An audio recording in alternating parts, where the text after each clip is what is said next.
మనకి నదులలో గంగమ్మ మీద ఉన్నంత భక్తి ఇంకా ఏ నది మీద ఉండదు. గోదావరమ్మ అనం, లేకపోతే నర్మదమ్మ అనం, గంగమ్మ అంటాం. అమ్మవారిని పార్వతమ్మ, లక్ష్మమ్మ అన్నట్టే నదులలో గంగని మాత్రం గంగమ్మ అంటాం. గంగమ్మ అని పేరు పెట్టుకుంటాం. గంగానమ్మ జాతర అని జాతర చేస్తాం. గంగ ఈ జాతి జీవనాడిలో కలిసిపోయింది. గంగ ఒకటి, సనాతన ధర్మం ఒకటి కాదు. సనాతన ధర్మమే గంగ, గంగయే సనాతన ధర్మం. అంత గొప్ప నది. ఆ నదికంత శక్తి రావడానికి కారణం మా స్వామి పరమేశ్వరుడు యొక్క శరీరమునకు తగిలి కింద పడ్డాం. అందుకని ఆయన గంగాధర అన్న నామాన్ని పొందాడు. ఆయనే జ్ఞానగంగాధరుడై లోకమునకంతటికి జ్ఞానాన్ని కూడా పంచిపెడుతుంటాడు. కపర్ది అంటే ఈ కపర్ది అన్న నామాన్ని వేదంలో, యజుర్వేదంలో రుద్రాధ్యాయంలో కూడా వాడారు. నమ కపర్దిని చవ్యుప్త కేశాయ చ అని. పెద్ద జటాజూటమున్నవాడు, ముండనమైనటువంటి శిరస్సు కలిగినవాడు. అంటే పరమశివుణ్ణి శంకరాచార్యుల వారిని ఇద్దరిని చూపించారు. కపర్ది అంటే నీటి చేత తడపబడినటువంటి పెద్ద జటామండలము కలిగినటువంటి వాడు అని. చాలా పెద్ద జటామండలము అంటే ఎంత పెద్దదై ఉంటుంది? వ్యోమకేశ, వ్యోమకేశో అంటే ఆకాశమంతా ఆయన యొక్క జటాజూటమై ఉంటుంది. అంటే ఇంకా ఎంతో పెద్దది అని మీరు చెప్పవలసి వస్తే ఆకాశాన్ని ఉపమానంగా చెప్తాం. ఆకాశమంత పందిరి వేశారు అని. అటువంటి ఆకాశము ఆయన యొక్క జుత్తై ఉంటుంది. జటాధర, ఆయన యొక్క శిరస్సు జటలు కట్టి ఉంటుంది.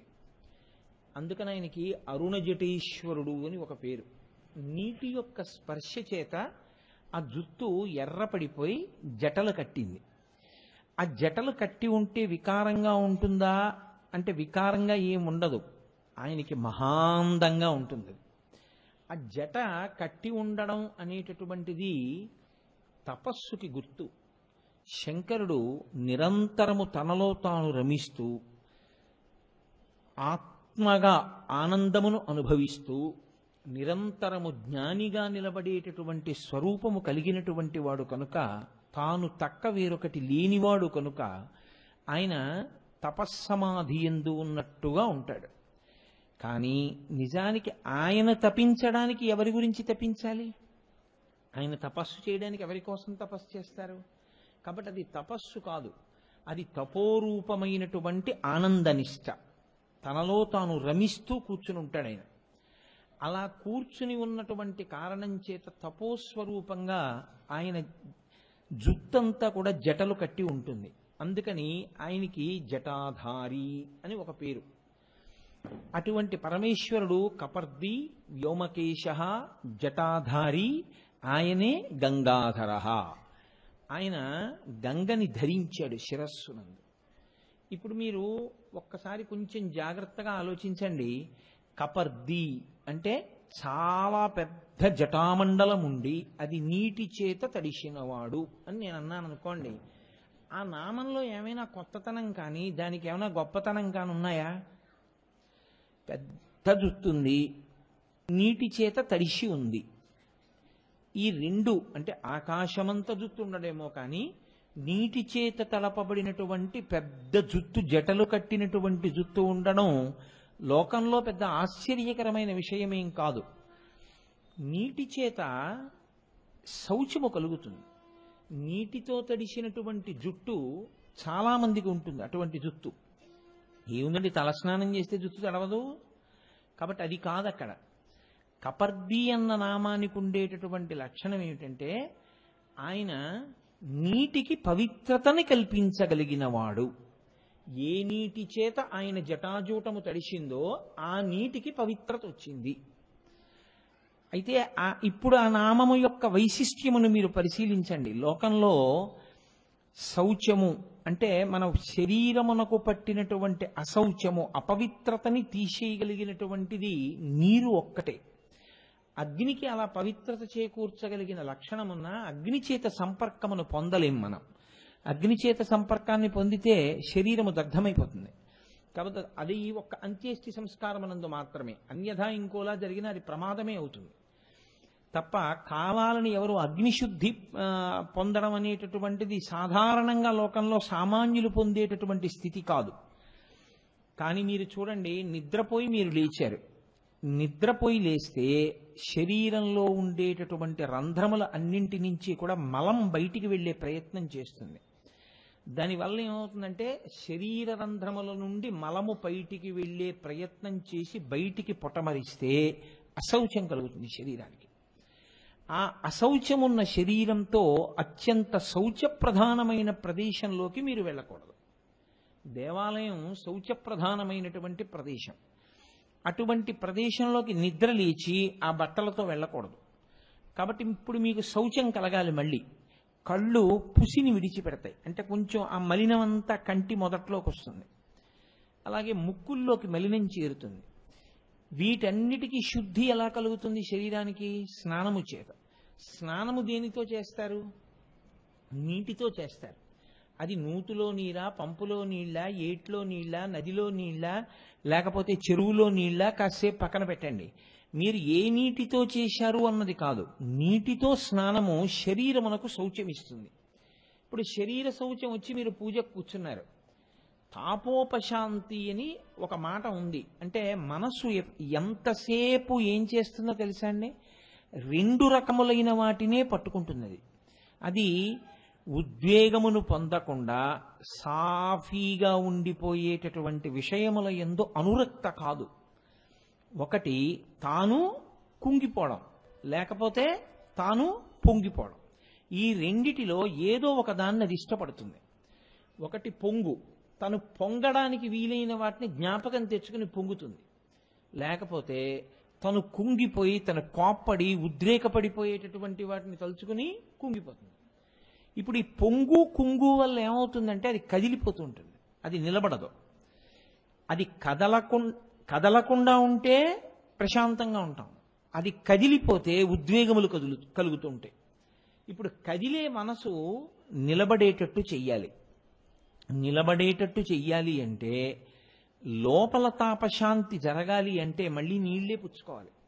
అయితే శరీరం మీద మీరు ఎన్ని నీళ్లు పోశారో అలా పుచ్చుకోకూడదు. లోపలికి మినపగింజ ములగడానికి ఎంత నీరు పడుతుందో అంత నీరు మాత్రమే అరిచేతిలో వేసుకుని శబ్దం చేయకుండా అమృత మార్గంలో కింది పెదవి ఒక్కటి మాత్రమే తగల్చి మోకాళ్ళ లోపలికి మోచేతిని పెట్టి జలాన్ని పుచ్చుకోవాలి. పుచ్చుకుంటే దానికి ఆచమనమని పేరు. దాన్ని భగవన్నామంతో పుచ్చుకోవాలి. ఒక నామం నుంచి ఇంకొక నామానికి మధ్యలో కంఠమునందు నీటి చుక్క మిగలకూడదు. అంటే ఓం కేశవాయ స్వాహ అని పుచ్చుకున్నాను అనుకోండి, నేను స్వాహాకారం చెప్పి పుచ్చుకున్న తర్వాత మళ్ళీ నేను ఓం నారాయణాయ స్వాహ అనేటప్పటికీ కంఠంలోనే ఎక్కడో నీళ్లుండిపోగానే మళ్ళీ పుచ్చుకోకూడదు. 3 మార్లు నామం స్వాహాకారం నీరు లోపలికి దిగిపోయిన తర్వాత పుచ్చుకోవాలి.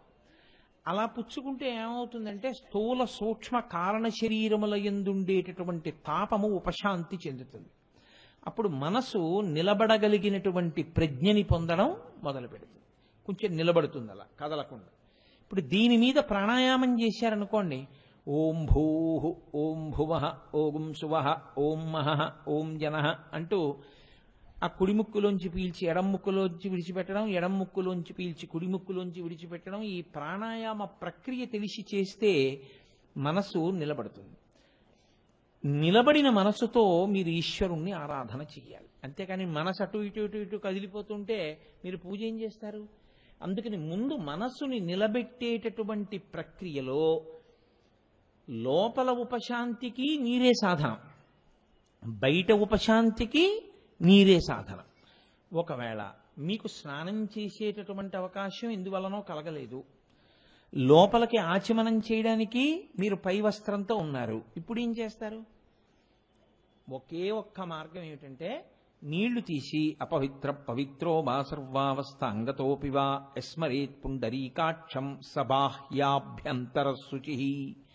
బాహ్యమునందు లోపల కూడా నాకు శౌచ సిద్ధి కొరకు భగవన్నామంతో నేను ఈ నీళ్లు చల్లుకుంటున్నాను. 3 మార్లు నీరు చల్లుకుంటాడు.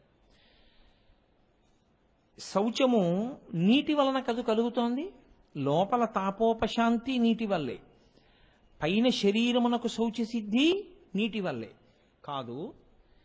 అసలు లోకంలో ఉండేటటువంటి సమస్త తాపములు ఉపశాంతి చెంది ఈశ్వరానుగ్రహం చేత మీ కోర్కెలు తీరాలి అంటే సంధ్యావందనం తప్పకుండా చెయ్యాలి.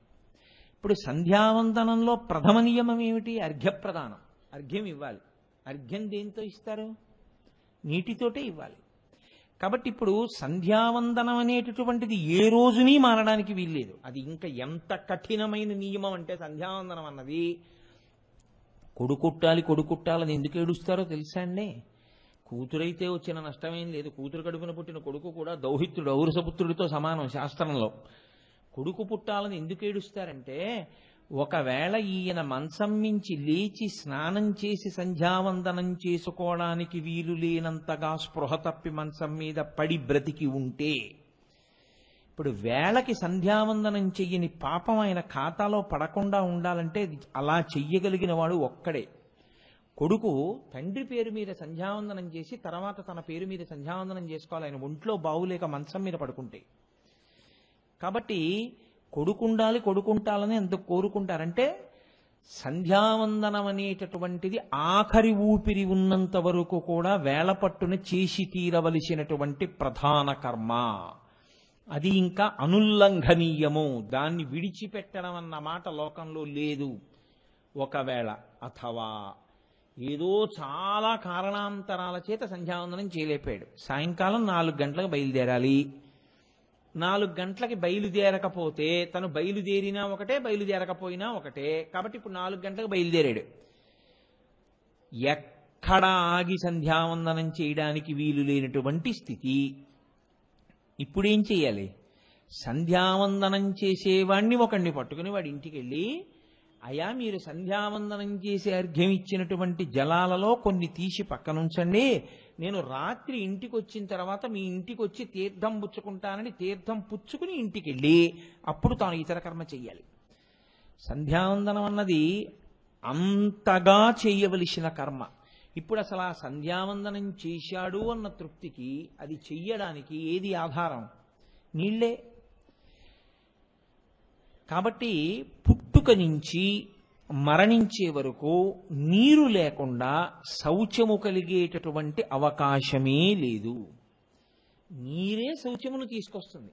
శౌచం అంటే శరీరమునకు ఉన్నటువంటి అశౌచము. అశౌచము అంటే దేనితో మీరు ఈశ్వర కార్యం చెయ్యడానికి అంగీకరించరో అటువంటి ప్రతిబంధకాన్ని తీసేయడానికి అవకాశం ఒక్క స్నానము చేతనే.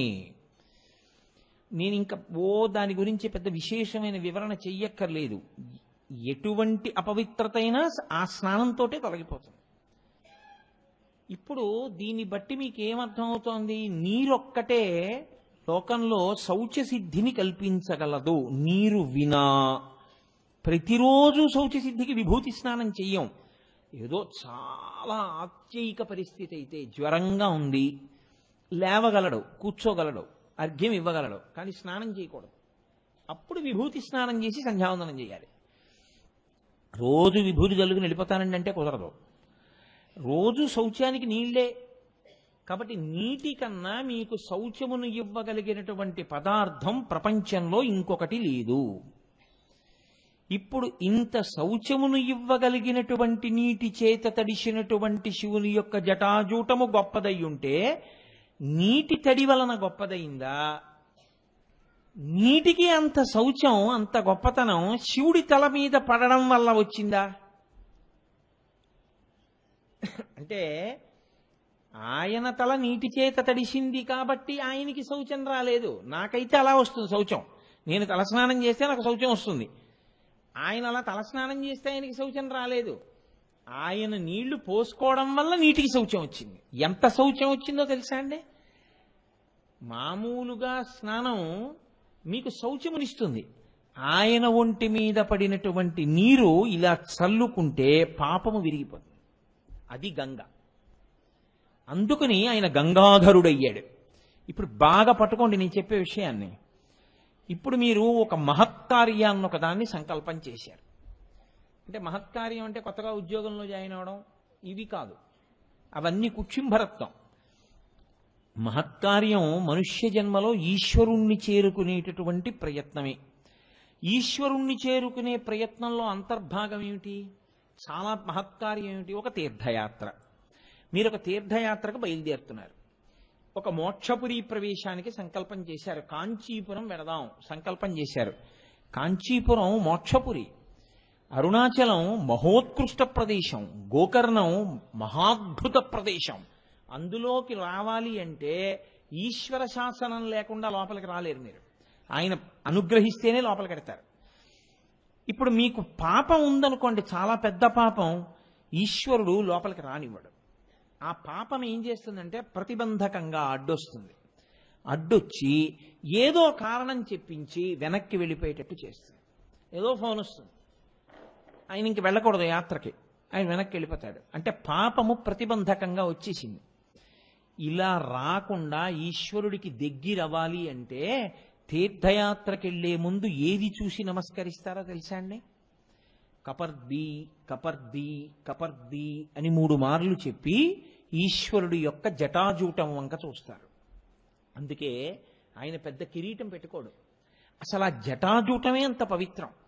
ఒక్కసారి ఆ జటాజూటం వంక చూసి ఆ చంద్రవంక, అందులోంచి పడుతున్న గంగ మీరు చూశారనుకోండి, అలా చూసి ఒక నమస్కారం చేశారనుకోండి, అది అశౌచమును పాపమును విరగగొట్టగలిగినటువంటి స్థితిని గంగ దేనివల్ల పొందింది అంటే ఆయన తలకి తగలడం వల్ల పొందింది. గంగ పాపములను ఎందుకు తీస్తుందంటే ఆయన తలకి తగిలింది. తగలడం వల్ల లోకము యొక్క పాపములను, ఒకళ్ళవి ఇద్దరివి కావు, కొన్ని కోట్ల కోట్ల కోట్ల మంది పాపములను గంగ తీయగలిగినటువంటి శక్తి పొందింది. ఇంత శక్తి గంగయే పొందితే అంత శక్తి ఎందులో నిబిడీకృతమైందని గుర్తు? ఆ తలలో, ఆ జటాజూటంలో ఉంది. కాబట్టి ఇప్పుడు మీరు ఆ జటాజూటానికి నమస్కారం చేసి కపర్ది కపర్ది కపర్ది అనడము, లేకపోతే ఈ నామాలు ఉన్నటువంటి రుద్రాధ్యాయంతో వేదమంత్రంతో నమ కపర్దిని చవ్యుక్త కేశాయత నమ సహస్రాక్షాయత శతధన్వనీచ అంటూ శివాభిషేకం చేసి బయలుదేరారనుకోండి, అప్పుడు మీకు పాపము ప్రతిబంధకముగా వచ్చి మిమ్మల్ని ఈశ్వరుడి దగ్గరికి వెళ్లకుండా అడ్డగించేటటువంటి పాపము తొలగిపోతుంది, తీసేస్తుంది. తీసి మీరు ఈశ్వరుడి వైపుకు వెళ్ళగలిగేటట్టు చేస్తుంది. అంటే అంత శక్తివంతమైనటువంటి నామము లోకములో లోకులనందరినీ అనుగ్రహించగలిగినటువంటి జటాజూటము ఆయన యొక్క జటాజూటం. మీకు లోకంలో ఉండే పెద్ద ఇబ్బంది ఏమిటో తెలుసా అండి? వెంట్రుక తనంత తానుగా మహాపాపహేతువు. వెంట్రుకలు పెద్దలు ఆచమనం చేసి పరిశేచనం చేసి వారు పదార్థాన్ని తీసుకోవడం మొదలు పెడుతుంటే విస్తట్లో వెంట్రుక కనపడింది అనుకోండి, అంతకన్నా అన్యాయమైన విషయం ఇంకోటి లేదనమాట. వారు ఏం చేయాలంటే అసలు శాస్త్ర ప్రకారం అయితే వెంటనే ఉత్తరాపోసనం పట్టి వదిలిపెట్టేస్తారు. న్యాయంగా అయితే ఇక తినకూడదు. వెంట్రుక అంత పాపభూయిష్టమైనది. వెంట్రుక ఒకటి, గోరొకటి. అందుకే ఆభిచారిక క్రియల్లో వాడుతుంటారు వాటిని, అరికాలు మన్ను వీటిని. కాబట్టి ఈ వెంట్రుక గోరు ఈ రెండు కూడా అశౌచమునకు నిలయములు. అందుకే వెంట్రుకలు ఇంట్లో ఉండకుండా తీసేయండి, వెంట్రుకలు తీసేయండి అంటారు. లోకంలో బాగా నల్లగా పొడుగ్గా ఉన్నటువంటి జడ ఉందనుకోండి, అది మోహమును కల్పిస్తుంది. కాబట్టి వెంట్రుకలను కానీ వెంట్రుకల సముదాయమును కానీ ఎప్పుడూ కూడా పుణ్యహేతువులుగా చెప్పరు. కాబట్టి వెంట్రుకల వంక చూడడం, వెంట్రుకల యొక్క సముదాయము వంక చూడడం అభ్యున్నతికి హేతువు కాదు. కానీ ఒక్క పరమశివ జటాజూటము, ఆయన యొక్క కేశముల సంఘాతము, ఆ జటలు, ఆ జడ, ఆయన యొక్క జుత్తు, ఆ కొప్పు చూసినంత మాత్రం చేత మీ పాపములన్నీ నశిస్తాయి. పైగా మీకు ఇంకొక గమ్మత్తు ఏమిటో తెలుసా అండి? అమ్మవారి జుత్తు మీరు దర్శనం చేస్తే అజ్ఞానం పోతుంది. కానీ అమ్మవారి కబరీబంధం కానీ అమ్మవారి జుత్తు కానీ కనపడవు. ఎందుకని అంటే కబరీబంధం ఎక్కడేసుకుంటుంది? వెనక వేసుకుంటుంది కొప్పు. ఈ కొప్పు వెనక్కు ఉంటుంది. మీరు అమ్మవారి గుళ్ళో అమ్మవారి వెనక్కి వెళ్ళి చూడ్డానికి ఉండదు. 2, ఆవిడ కిరీట ధారణ చేస్తుంది, ఆ కిరీటంలోకి వెళ్ళిపోతుంది కొప్పు. అందుకని ఒక్క ధ్యానంలో తప్ప ఆ కొప్పు కనపడదు. అలాగే ఈశ్వరుడు యొక్క అరికాళ్ళు మీకు ఈశ్వరుడు అనుగ్రహిస్తేనే కనపడతాయి. పరమేశ్వరుడు యొక్క అరికాళ్లలో చాలా గమ్మత్తైన చిహ్నాలుంటాయి. రేఖామయధ్వజసుధా కలశాతపత్ర వజ్రాంకుశాంబురుహ కల్పక శంఖ చక్రై భవ్యైరలంకృతతలౌ పరతత్వ చిహ్నై శ్రీవేంకటేశ చరణౌ శరణం ప్రపద్యే అంటాం. అమృతభాండము, నాగలి ఇలాంటివి. ఏది మీరు ఎలా చూస్తారు? కనపడతాయా మీకు? వెంకటేశ్వర స్వామి వారు నిలబడి ఉంటారు, ఎలా కనపడతాయి? మీకు కనపడవు. మీకు కనపడాలంటే ఆయన కూర్చోవాలి. ఆయన కూర్చుని మిమ్మల్ని కింద కూర్చోమనాలి. మీరు కూర్చున్న తర్వాత ఇప్పుడు స్వామి మీ కాళ్ళు పట్టుకుంటానండి నా చేతులతో అన్నారనుకోండి, గృహీత్వా హస్తాభ్యాం శిరసి నయనే వక్షసి వహన్ అంటారు శంకరాచార్యులు వారి శివానంద లహరిలో. మీరు 2 అరిచేతులతో ఆయన పాదాలు పట్టుకుని వంగి ఇలా కళ్ళకద్దుకుని, అబ్బా ఏమి ఘుమఘుమలయ్యా తండ్రి, పద్మముల చేత అలంకృతమై ఈ సువాసన అని మీరు ఇప్పుడు స్వామి తల మీద పెట్టుకుంటాను అని శృతీనాం మూర్ధానో దదతి తవయౌ శేఖరతయా మమాప్యేతో మాత శిరసిదయయా దేహి చరణౌ అంటారు శంకరాచార్యులు వారు సౌందర్యలహరిలో. తల మీద పెట్టుకోవడానికి ఇమ్మని అడగాలి, పెట్టుకో అన్నదనుకోండి అమ్మవారో అయ్యవారో ఏ వెంకటేశ్వరుడో, అప్పుడు మీరు మీ తల కింద పెట్టి ఆయన పాదములను మీ తల మీద పెట్టుకోవాలి. పెట్టుకునేటప్పుడు మీరు ఇలా కిందకి చూస్తే అప్పుడు కనపడతాయి ఆ రేఖలు. అందుకే అవి ఎప్పుడు కనపడతాయి? పరమయోగీంద్రులకు భావగోచరమైన సరిలేని పాదాల జంట కంటి. అవి మాంసనేత్రంతో చూసేది కాదు. బాగా యోగమునందు నిలబడగలిగినటువంటి ప్రజ్ఞ కలిగినటువంటి యోగీంద్రులు మాత్రమే అరికాళ్ళు చూడగలరు. కాబట్టి అజ్ఞానదాహకత్వం చేసేటటువంటి అమ్మవారి యొక్క కబరీబంధం గాని ధునోతుద్భాంతం నస్తులితదలితి ఇందీవరవనం అంటారు శంకరాచార్యులు వారి సౌందర్యలహరిలో. అమ్మవారి కబరీబంధం అజ్ఞానాన్ని తీసేస్తుంది, కనపడదు, మీకు ఒక్క ధ్యానంలోనే కనపడుతుంది. పరమేశ్వరుడు శ్రీ మహావిష్ణువు యొక్క పాదములలో ఉండేటటువంటి ముద్రలు ఒక్క ధ్యానములోనే కనపడతాయి. సమస్త పాపములను తొలగతోయగలిగినటువంటి పరమశివుని యొక్క జటాజూటం ఒక్కటే మీకు ఎప్పుడు కావాలంటే అప్పుడు కనపడదు. ఎందుకంటే అది ఆయన వెనక్కి వేసుకోడు, వెనక్కి వేసుకునే కొప్పు కాదు, అది ఆయన పైకి కట్టుకుంటాడు ఇలా జటాజూటాన్ని. 2, ఆయన ఆ జటాజూటం ములిగిపోయేటటువంటి కిరీట ధారణ చెయ్యడు. అంత పెద్ద కిరీటం పెట్టి కూర్చోడు పరమేశ్వరుడు, ఎప్పుడు జటాజూటమే ఆయన కిరీటం. కాబట్టి ఇప్పుడు జటాజూటం ఎదురుగుండా కనపడుతూ ఉంటుంది. ఇప్పుడు ఆ జటాజూటం వంక మీరు రోజు అలా ఒక్కసారి బాగా చూస్తూ కపర్ది కపర్ది కపర్ది జటాధర జటాధర చంద్రశేఖర అని ఆ చంద్రవంక చూసి చంద్రశేఖర, ఆ గంగ చూసి గంగాధర గంగాధర, ఇలా ఎందుకు ఉండాలి ఆయన? అలా ఉంటే కదా మీరు చూడగలుగుతున్నారు. ఆయన పెద్ద కిరీటం చేయించి పెట్టేసుకుంటే అయిపోయిందంటే మీకు నాకు అవకాశం పోయింది. కాబట్టి కృపానిధి మనయందు కృపతో ఆయన తన జటాజూటాన్ని చూపిస్తున్నాడు. లోకములో పనికి వచ్చే వెంట్రుక అంటూ ఉంటే ఒక్క ఏనుగుదే. ఏనుగు వెంట్రుక మాత్రం దృష్టి దోషం కూడా తగలనివ్వాలి. అందుకని ఏనుగు వెంట్రుక లోపల పెట్టి పైన రాయి పెట్టి ఉంగరం చేసి పిల్లలకు పెడతారు దృష్టి దోషం తగలకుండా. ఏనుగు వెంట్రుక శక్తి ఉంది తప్ప లోకంలో ఇంకా ఏ వెంట్రుకకి కూడా పవిత్రమై మీకు ఉపకారము చేయగలిగినటువంటి వెంట్రుకలు కలిగి ఉండవు. ఏ చామరీ మృగం లాంటిదన్నో పక్కన పెట్టండి. కానీ పరమశివుని యొక్క కేశపాశము, ఆ జటాజూటము పాపములనే తీయగలిగినటువంటి శక్తి కలిగినది. కాబట్టి ఆయన కపర్ది. ఇప్పుడు ఇన్ని నామములు అందులోకి కలుస్తున్నాయి. కపర్ది, జటాధర, గంగాధర, కృపానిధి, వ్యోమకేశ, ఆకాశమంత జటాజూటం ఉన్నవాడు. ఇప్పుడు ఇటువంటి పరమేశ్వరుడు గంగని ధరించినాడు. ధరించడము అన్న మాటకు అర్థం ఏమిటి? పట్టుకుని ఉండుట అని. ఇప్పుడు నేను దీన్ని ధరించాను, అన్నాను అనుకోండి, ఇది నా నుంచి జారి పడిపోతుంది అనుకోండి, అప్పుడు నేను ధరించానన్న మాట అన్నాం. ఎందుకంటే ఇది జారి కింద పడిపోయింది అనుకోండి, నేను 2 అడుగులు వేసేటప్పటికి ఈ లాల్చీ జారి కింద పడిపోయింది అనుకోండి, ఇంక నేను ధరించను ఏమిటి, దాన్ని ధరించానన్నాం. నేను ఒకసారి ధరించి ఇంక నేను దాని గురించి పట్టించుకోకుండా నేను వెళ్ళిపోతుంటే నాతో పాటు అది వచ్చేయాలి. నేను మళ్ళీ ప్రయత్నపూర్వకంగా దాన్ని తీసి పక్కన పెట్టేస్తేనే అది వదలాలి నన్ను, తప్ప అది నన్ను వదిలేసేసే స్వతంత్రత దానికి ఉండకూడదు. అలా అయితే ధరించాను అంటారు.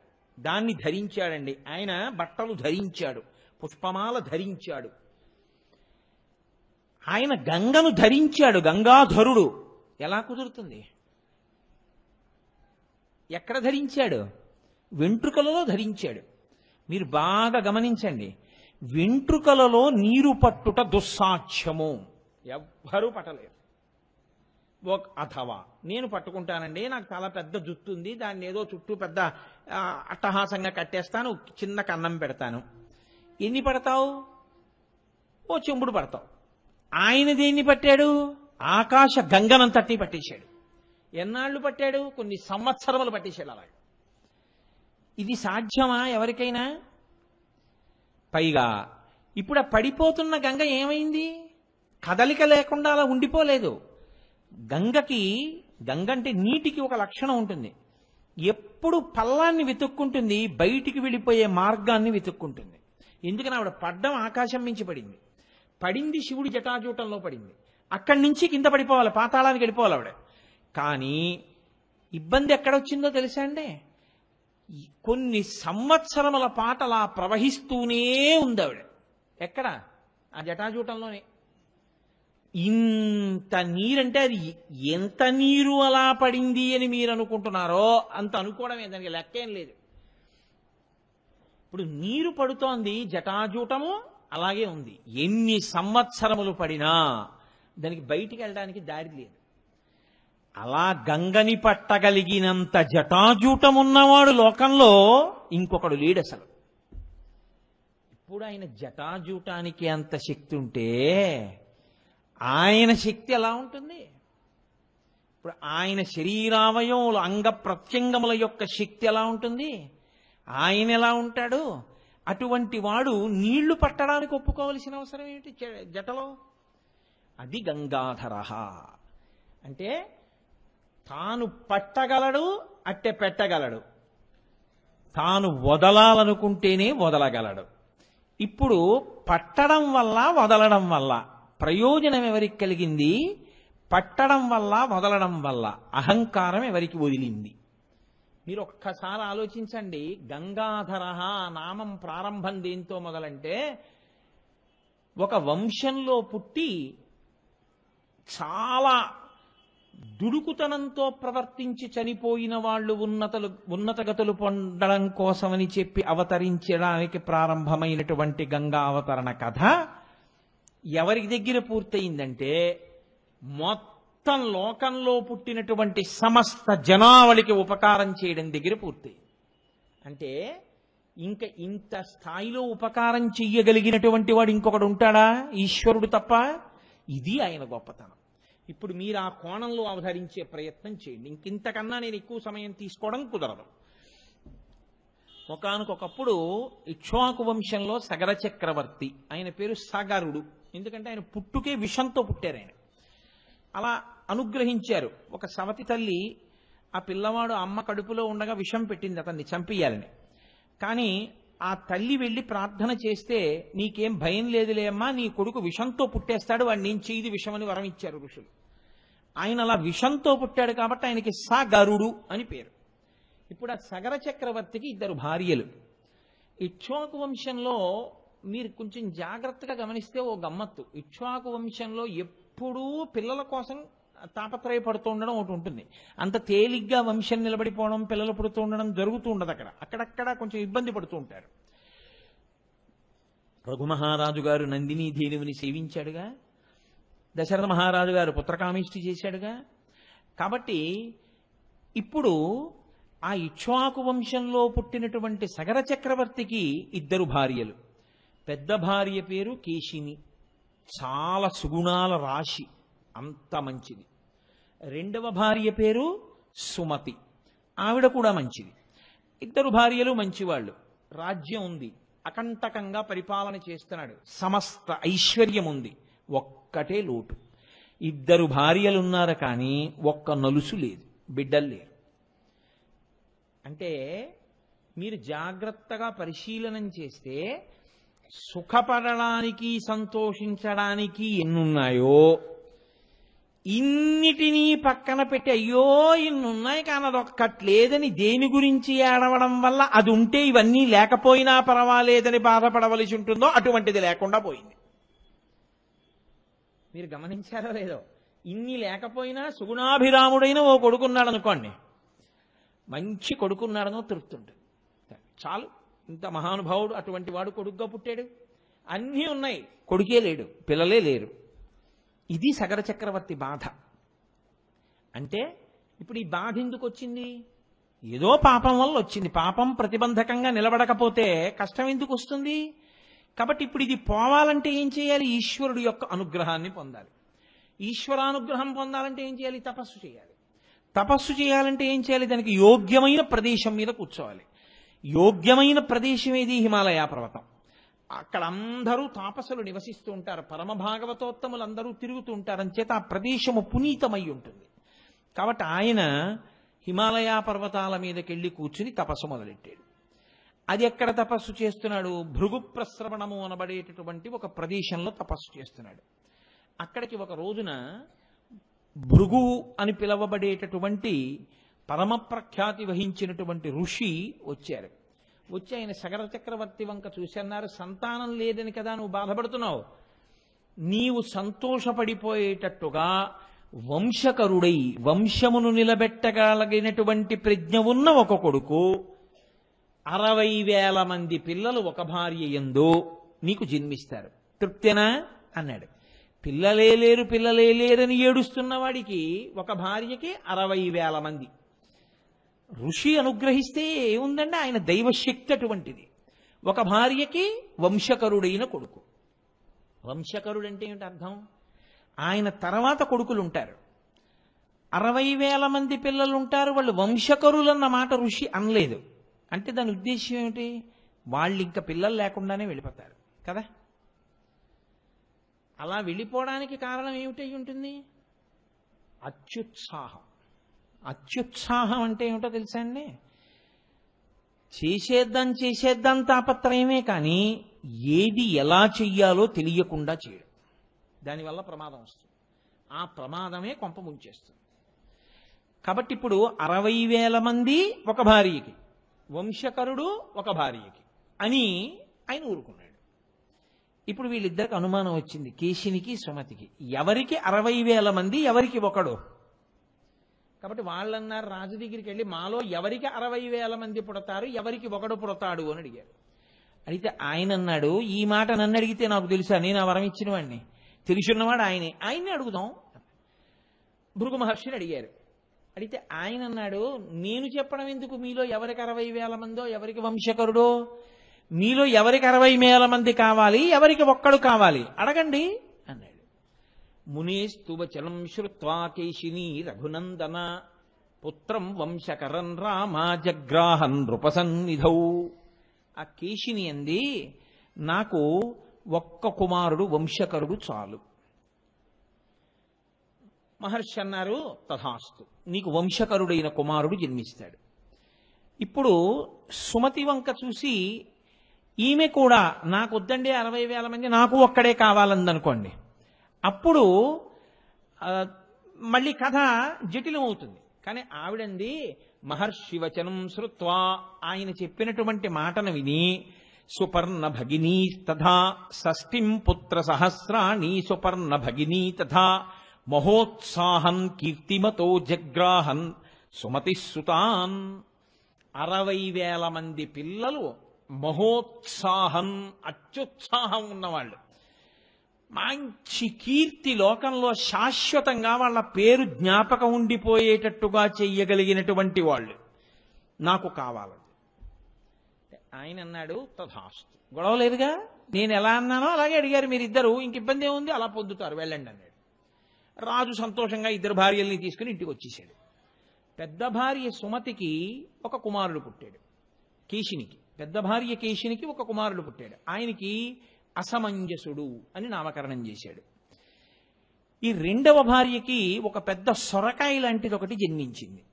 ఇప్పుడు ఈ సొరకాయ బయటికి వచ్చిన తర్వాత పగిలింది. అందులో 60,000 మంది పిల్లలు, చిన్ని చిన్ని చిన్ని చిన్ని చిన్ని చిన్ని పిల్లలు. చూడండి, లింగంలో సహస్రలింగం అని ఉంటుంది, ఆ లింగంలోనే 1000 లింగాలు ఉంటాయి. అలా సొరకాయలో 60,000 పిండములు ఉన్నాయి. ఇప్పుడు ఈ 60,000 పిండాల్ని కూడా నీతి పాత్రలో పెట్టి దాదులు పెంచి పెద్ద చేశారు. 60,000 మంది పిల్లలు పెద్దవాళ్ళై బయటకు వచ్చారు. ఇప్పుడు చూడండి, ప్రిమిచ్యూర్ బర్త్ అని చెప్పి ఏదో 7వ నెలలో పుట్టేసినటువంటి పిల్లల్ని అమ్మ కడుపు ఎలా ఉంటుందో అటువంటి వాతావరణంలో పెంచగలిగినటువంటి సాంకేతిక పరిజ్ఞానం ఇప్పుడు వచ్చింది. ఆ రోజుల్లో తపశ్శక్తితో, ఆయుర్వేదంతో అటువంటి సిద్ధిని వాళ్ళు పొందారు. కాబట్టి 60,000 మంది పిల్లల్ని నీతి కుండల్లో పెట్టి పెంచి దాదులు పెద్ద చేశారు. 60,000 మంది సుమతి యొక్క బిడ్డలు, అసమంజసుడు కేశిని యొక్క కుమారుడు. ఈ 60,000 మంది పేర్లేమి అని అడిగారనుకోండి, ఎందుకు వచ్చిన ఇబ్బంది ఇదంతా అని ఏం చేశారంటే, 30 రోజులు 60,000 మంది పిల్లల పేర్లు చెప్తే వచ్చే ఉపయోగం ఏముందో పుస్తకం పట్టుకుని సగరులు అనండి అన్నారు. సగర చక్రవర్తి కుమారులు కాబట్టి వాళ్ళకి సగరులు. అంటే సగరులేనా? అసమంజసుడు కూడా సగరుల్లో ఒకడే, ఎందుకంటే సగర చక్రవర్తి కొడుకే. కానీ 60,000 మందికి సగరులని పేరు. ఇప్పుడు ఆ 60,000 మంది పెరుగుతున్నారు, అసమంజసుడు పెరుగుతున్నాడు. ఈ అసమంజసుడికి ఒక లక్షణం ఉండేది. వీడు సాయంకాలం అయ్యేటప్పటికీ అయోధ్యానగరం ఆవలి ఒడ్డున ఉన్నటువంటి సరయూ నది దగ్గరికి వెళ్ళి పిల్లలందరినీ ఆడుకోవడానికి రెండిని పిలిచేవాడు. రాజుగారి కొడుకుతో ఆడుకోవడం అంటే సరదా కదూ. అందరూ, ఊళ్ళో ఉన్న పిల్లలందరూ వచ్చేవారు. ఈ పిల్లలందరినీ తీసుకెళ్లి వాడు ఏం చేసేవాడంటే నీళ్లలోకి విసిరేసేవాడు. విసిరేస్తే ఆ పిల్లలు నీళ్లలోంచి తప్పుకొని బయటికి వద్దామంటే వాళ్ళు రావడానికి వీలు లేకుండా రాళ్ళు వేసి కొట్టేవాడు. కొడితే వాళ్ళు పాపం పైకి రాలేక ఆ నీళ్లలో కొట్టుకుపోయేవారు. రోజు అలా కొంతమంది పిల్లలు కొట్టుకుపోవడం, వాడు సంతోషంగా ఇంటికి వచ్చేయడం. ఏవం పాప సమాచార సజ్జన ప్రతిబాధక పౌరాణామహితో యుక్తో పుత్రో నిర్వాసిత పురాన్. మహారాజుకి వెళ్ళి చెప్పారు, అయ్యా నీ కొడుకు ఇలా చేస్తున్నాడు, పిల్లల్ని చంపేస్తున్నాడు. ఆ రోజుల్లో రాజులు అటువంటి వాళ్ళు. వాళ్ళకి పుత్రమిత్రభేదం కానీ లేకపోతే పుత్రశత్రుభేదం కానీ వాళ్ళకేం లేవు. లోకమునకు అపకారం చేస్తున్నాడు కాబట్టి పిల్లవాడు ఉండడానికి వీల్లేదు ఊళ్ళో. కాబట్టి రాజ్య బహిష్కారం విధించాడు సగర చక్రవర్తి. పుట్టిన కొడుకు అసమంజసుడు రాజ్యాన్ని విడిచిపెట్టి అడవులకు వెళ్ళిపోయాడు. ఆ అడవులకు వెళ్ళిపోయేటప్పటికే అసమంజసుడికి ఒక కొడుకున్నాడు. ఆయన పేరు అంశుమంతుడు. ఇప్పుడు ఆ అంశుమంతుడు సగర చక్రవర్తి దగ్గర ఉన్నాడు. చాలా కాలం అయిపోయిన తర్వాత సగర చక్రవర్తి అశ్వమేధయాగం చేస్తున్నాడు. గుర్రాన్ని విడిచిపెట్టారు. అశ్వమేధయాగంలో గుర్రాన్ని విడిచిపెడతారు కదండి, మరి అందులో గుర్రాన్ని విడిచిపెట్టారు. దానికి అంశుమంతుణ్ణి కాపలాగా పెట్టి ఆ గుర్రాన్ని పంపించాడు. దేవేంద్రుడు ఆ గుర్రాన్ని అపహరించాడు. ఎవరి రూపంలో అపహరించాడు? ఇంద్రుడిగా అపహరించలేదు. రాక్షసీం తనుమాస్తాయ యజ్ఞీయాశ్వమపాహరత్. రాక్షసుడి వేషంలో ఎత్తుకుపోయాడు. ఎత్తుకుపోతే గుర్రం కనపడలేదు. వెతికాడు వెతికాడు వెతికాడు వెతికాడు, గుర్రం లేదు. తిరిగి వచ్చేసాడు అంశుమంతుడు. వచ్చేసి అన్నాడు, తాతగారండి తాతగారండి, మరి అసమంజసుడు కొడుకు కదా సగర చక్రవర్తి తాతగారు అవుతారు. తాతగారు నాకు గుర్రం కనపడలేదండి, ఎవరో ఎత్తుకుపోయారు ఒక రాక్షసుడు అన్నాడు. అంటే సగర చక్రవర్తి అన్నాడు, వేదం చదువుకున్నటువంటి ఇంతమంది నిష్ఠాగరిష్ఠులైనటువంటి మహాభక్తులైన ఋషులు ఇంతమంది ఇక్కడ ఉండగా రాక్షసులు రాలేరు. కాబట్టి ఇది ఎవరో కావాలని చేసిన పని. ఇది తెలుసుకోవాలి అంటే ఇప్పుడు భూమండలం అంతా వెతకాలి. భూమండలం అంతా వెతికేయాలంటే నువ్వు కూర్చోరా, నా కొడుకులు ఉన్నారుగా, 60,000 మంది సగరులు ఉన్నారుగా, సుమతి కొడుకులు అని వాళ్ళని పిలిచాడు. పిలిచి ఆయన అన్నాడు, యోజనాయామ విస్తారమేకైకో ధరణీతలం వివిధ పురుష వ్యాఘ్ర వజ్రస్పర్శ సమైర్నకై అన్నాడు. మీ గోళ్లు వజ్రములతో సమానంగా ఉంటాయి, అంత పదునుగా ఉంటాయి. ఈ భూమిని అంతటినీ మీరు పనిచేసుకోండి. ఒక్కొక్కడు ఒక్కొక్క యోజనం తీసుకోండి. 60,000 మంది ఉన్నారు కదా, 60,000 యోజనాలు తీసేసుకోండి. తీసేసుకుని గోళ్ల వజ్రములతో సమానమైన గోళ్లతో భూమిని అంతటినీ గోతులు పెట్టేయండి. పెట్టేసి పాతాళం వరకు వెళ్ళిపోండి. వెళ్ళిపోయి ఎక్కడ ఉందో గుర్రం వెతికి తీసుకురండి. ఎందుకనంటే నేను లేవకూడదు పీటల మించి, దీక్షలో ఉన్నాను. దీక్ష అంటే నియమం, అది దీక్షాంతర్గత నియమం ఏమిటో తెలుసా అండి? పూజకి కూర్చుంటే ఇక మాట్లాడడం కానీ లేవడం కానీ ఏమీ చేయకూడదు. అలా ఉండకుండా దీక్ష తీసుకుని దీక్ష చేస్తే అదంతా దీక్షాభంగమే. కాబట్టి నేను లేవకూడదు పీటల మించి. అలా లేస్తే అరిష్టం జరుగుతుంది. కాబట్టి నేను లేచి వెళ్ళకూడదు. మీరు వెళ్ళి పట్టరండి గుర్రాన్ని, 60,000 మంది వెళ్ళండి అన్నాడు. అంటే ఇప్పుడు 60,000 మంది బయలుదేరారు. వాళ్ళు భూమిని అంతటినీ కూడా వెతికేశారు, భూమిని చీల్చేశారు, గోతులు పెట్టేశారు, పాతాళం దగ్గరికి వెళ్ళిపోయారు, కనపడ్డ వాళ్ళందరినీ చంపేశారు, రాళ్ల పెట్టి కొట్టేశారు, మా గుర్రం కనపట్టలేదన్నారు. భూమి అతలాకుతలమైపోయింది, ఎంతో ప్రాణికోటి నశించిపోతోంది. ఇప్పుడు దేవతలందరూ కలిసి ఇదేమిటి, పృథివీ స్వరూపమే పాడైపోతోంది, అసలు భూమి పాడైపోతోంది. వాళ్ళందరూ చతుర్ముఖ బ్రహ్మగారి దగ్గరికి వెళ్ళారు. వెళ్ళి వాళ్ళన్నారు, ఇదేమిటి, ఇదేం ఆగడం, 60,000 మంది సగరులు భూమిని అంతటినీ చీల్చేస్తున్నారు, పాడు చేసేస్తున్నారు. మరి ఈ ఆగడాన్ని నుంచి భూమిని కాపాడేవాడు లేడా అని అడిగారు. అడిగితే ఆయన అన్నాడు, కాపిలం రూపమాస్తా యాధారయత్యనిశం ధరాన్ తస్య కోపాగ్నినా దగ్ధ. ఆయన శ్రీ మహావిష్ణువు ఈ భూమిని అంతటినీ కాపాడుతుంటాడు. ఆయన వసుదేవుడు, ఆయనది భూమి, ఆయనదైన ఈ భూమిని ఆయనే రక్షించుకుంటుంటాడు. అటువంటి వాడు ఇప్పుడు కపిలుడు అన్న పేరుతో పాతాళలోకంలో తపస్సు చేస్తున్నాడు. వీళ్ళు ఎందుకు పుట్టారో తెలుసా? ఈ 60,000 మంది ఇంత మహోత్సాహంతో ఉండడానికి కారణం ఏమిటో తెలుసా? వీళ్ళ ఈ అత్యుత్సాహమే వీళ్ళ కొంప ముంచేస్తుంది. కాబట్టి వీళ్ళందరూ కూడా కాపిలం రూపమాస్తా యాధారయత్యనిశం ధరాన్, కపిల రూపంలో ఉన్నటువంటి శ్రీ మహావిష్ణువు తన భూమిని తానే రక్షించుకోవడానికి ఆయనే వీళ్ళని చంపేస్తాడు. కాబట్టి తస్య కోపాగ్నినా దగ్ధా భవిష్యంతి నృపాత్మజాః. మీరేం బెంగ పెట్టుకోకండిరా, మీరు వెళ్ళి వాళ్ళని ఆపుదామని ప్రయత్నం చేయకండి. ఆయనకి కోపం వచ్చేటట్టు చేస్తారు వీళ్ళు ఈ ఉత్సాహంలో. ఆయనకు ఒకనాడు కోపం వస్తుంది. కోపం వస్తే ఆయనకి ఏం ఆయుధం పట్టుకోక్కర్లేదు, ఆయన ఒక్క హుంకారం చేస్తాడు అంతే, ఈ 60,000 మంది చచ్చిపోతారు. కాబట్టి మీరు భయపడకండి, మీరు వెళ్ళిపోండి అన్నాడు. ఇప్పుడు వీళ్ళు అంతా వెతికారు, కనపడలేదు. మళ్ళీ వెళ్ళారు తండ్రి దగ్గరికి. నాన్నగారు, 60,000 యోజనముల కింద పంచుకొని భూమినంతటినీ గోతులు పెట్టి చూశాం, మాకు కనపడలేదు గుర్రం అన్నారు. ఆయన అన్నాడు, కనపడకపోతే నేను పీటల మించి ఎలా లేస్తాను యజ్ఞంలో? నేను కానీ లేచిపోయాను, ఇక గుర్రం కనబట్టలేదని పోయినట్టే దీక్ష. దీక్ష కాని పాడు చేసుకున్నావో ఉగ్రమైన ఫలితములు వస్తాయి. దీక్షా స్వీకారం ఎంత గొప్పదో దీక్షని నియమం పాటించడం అంత ముఖ్యం. కాబట్టి ఇప్పుడు వ్యతిరిక్త ఫలితాలు వస్తాయి.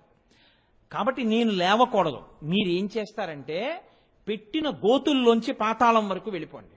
వెళ్ళిపోతే కింది లోకాల్లో ఉన్నా సరే గుర్రం కనపడాలి కదా, వెళ్ళండి అన్నాడు. వీళ్ళు మళ్ళీ 60,000 మంది బయలుదేరి ఇప్పుడు వాళ్ళు భూమికి పెట్టినటువంటి గోతుల్లోంచి పాతాళ లోకంలోకి వెళ్ళిపోయారు. అంటే అక్కడ వరకు తవ్వేశారు. 60,000 మంది తూర్పు దిక్కుకి వెళ్ళారు.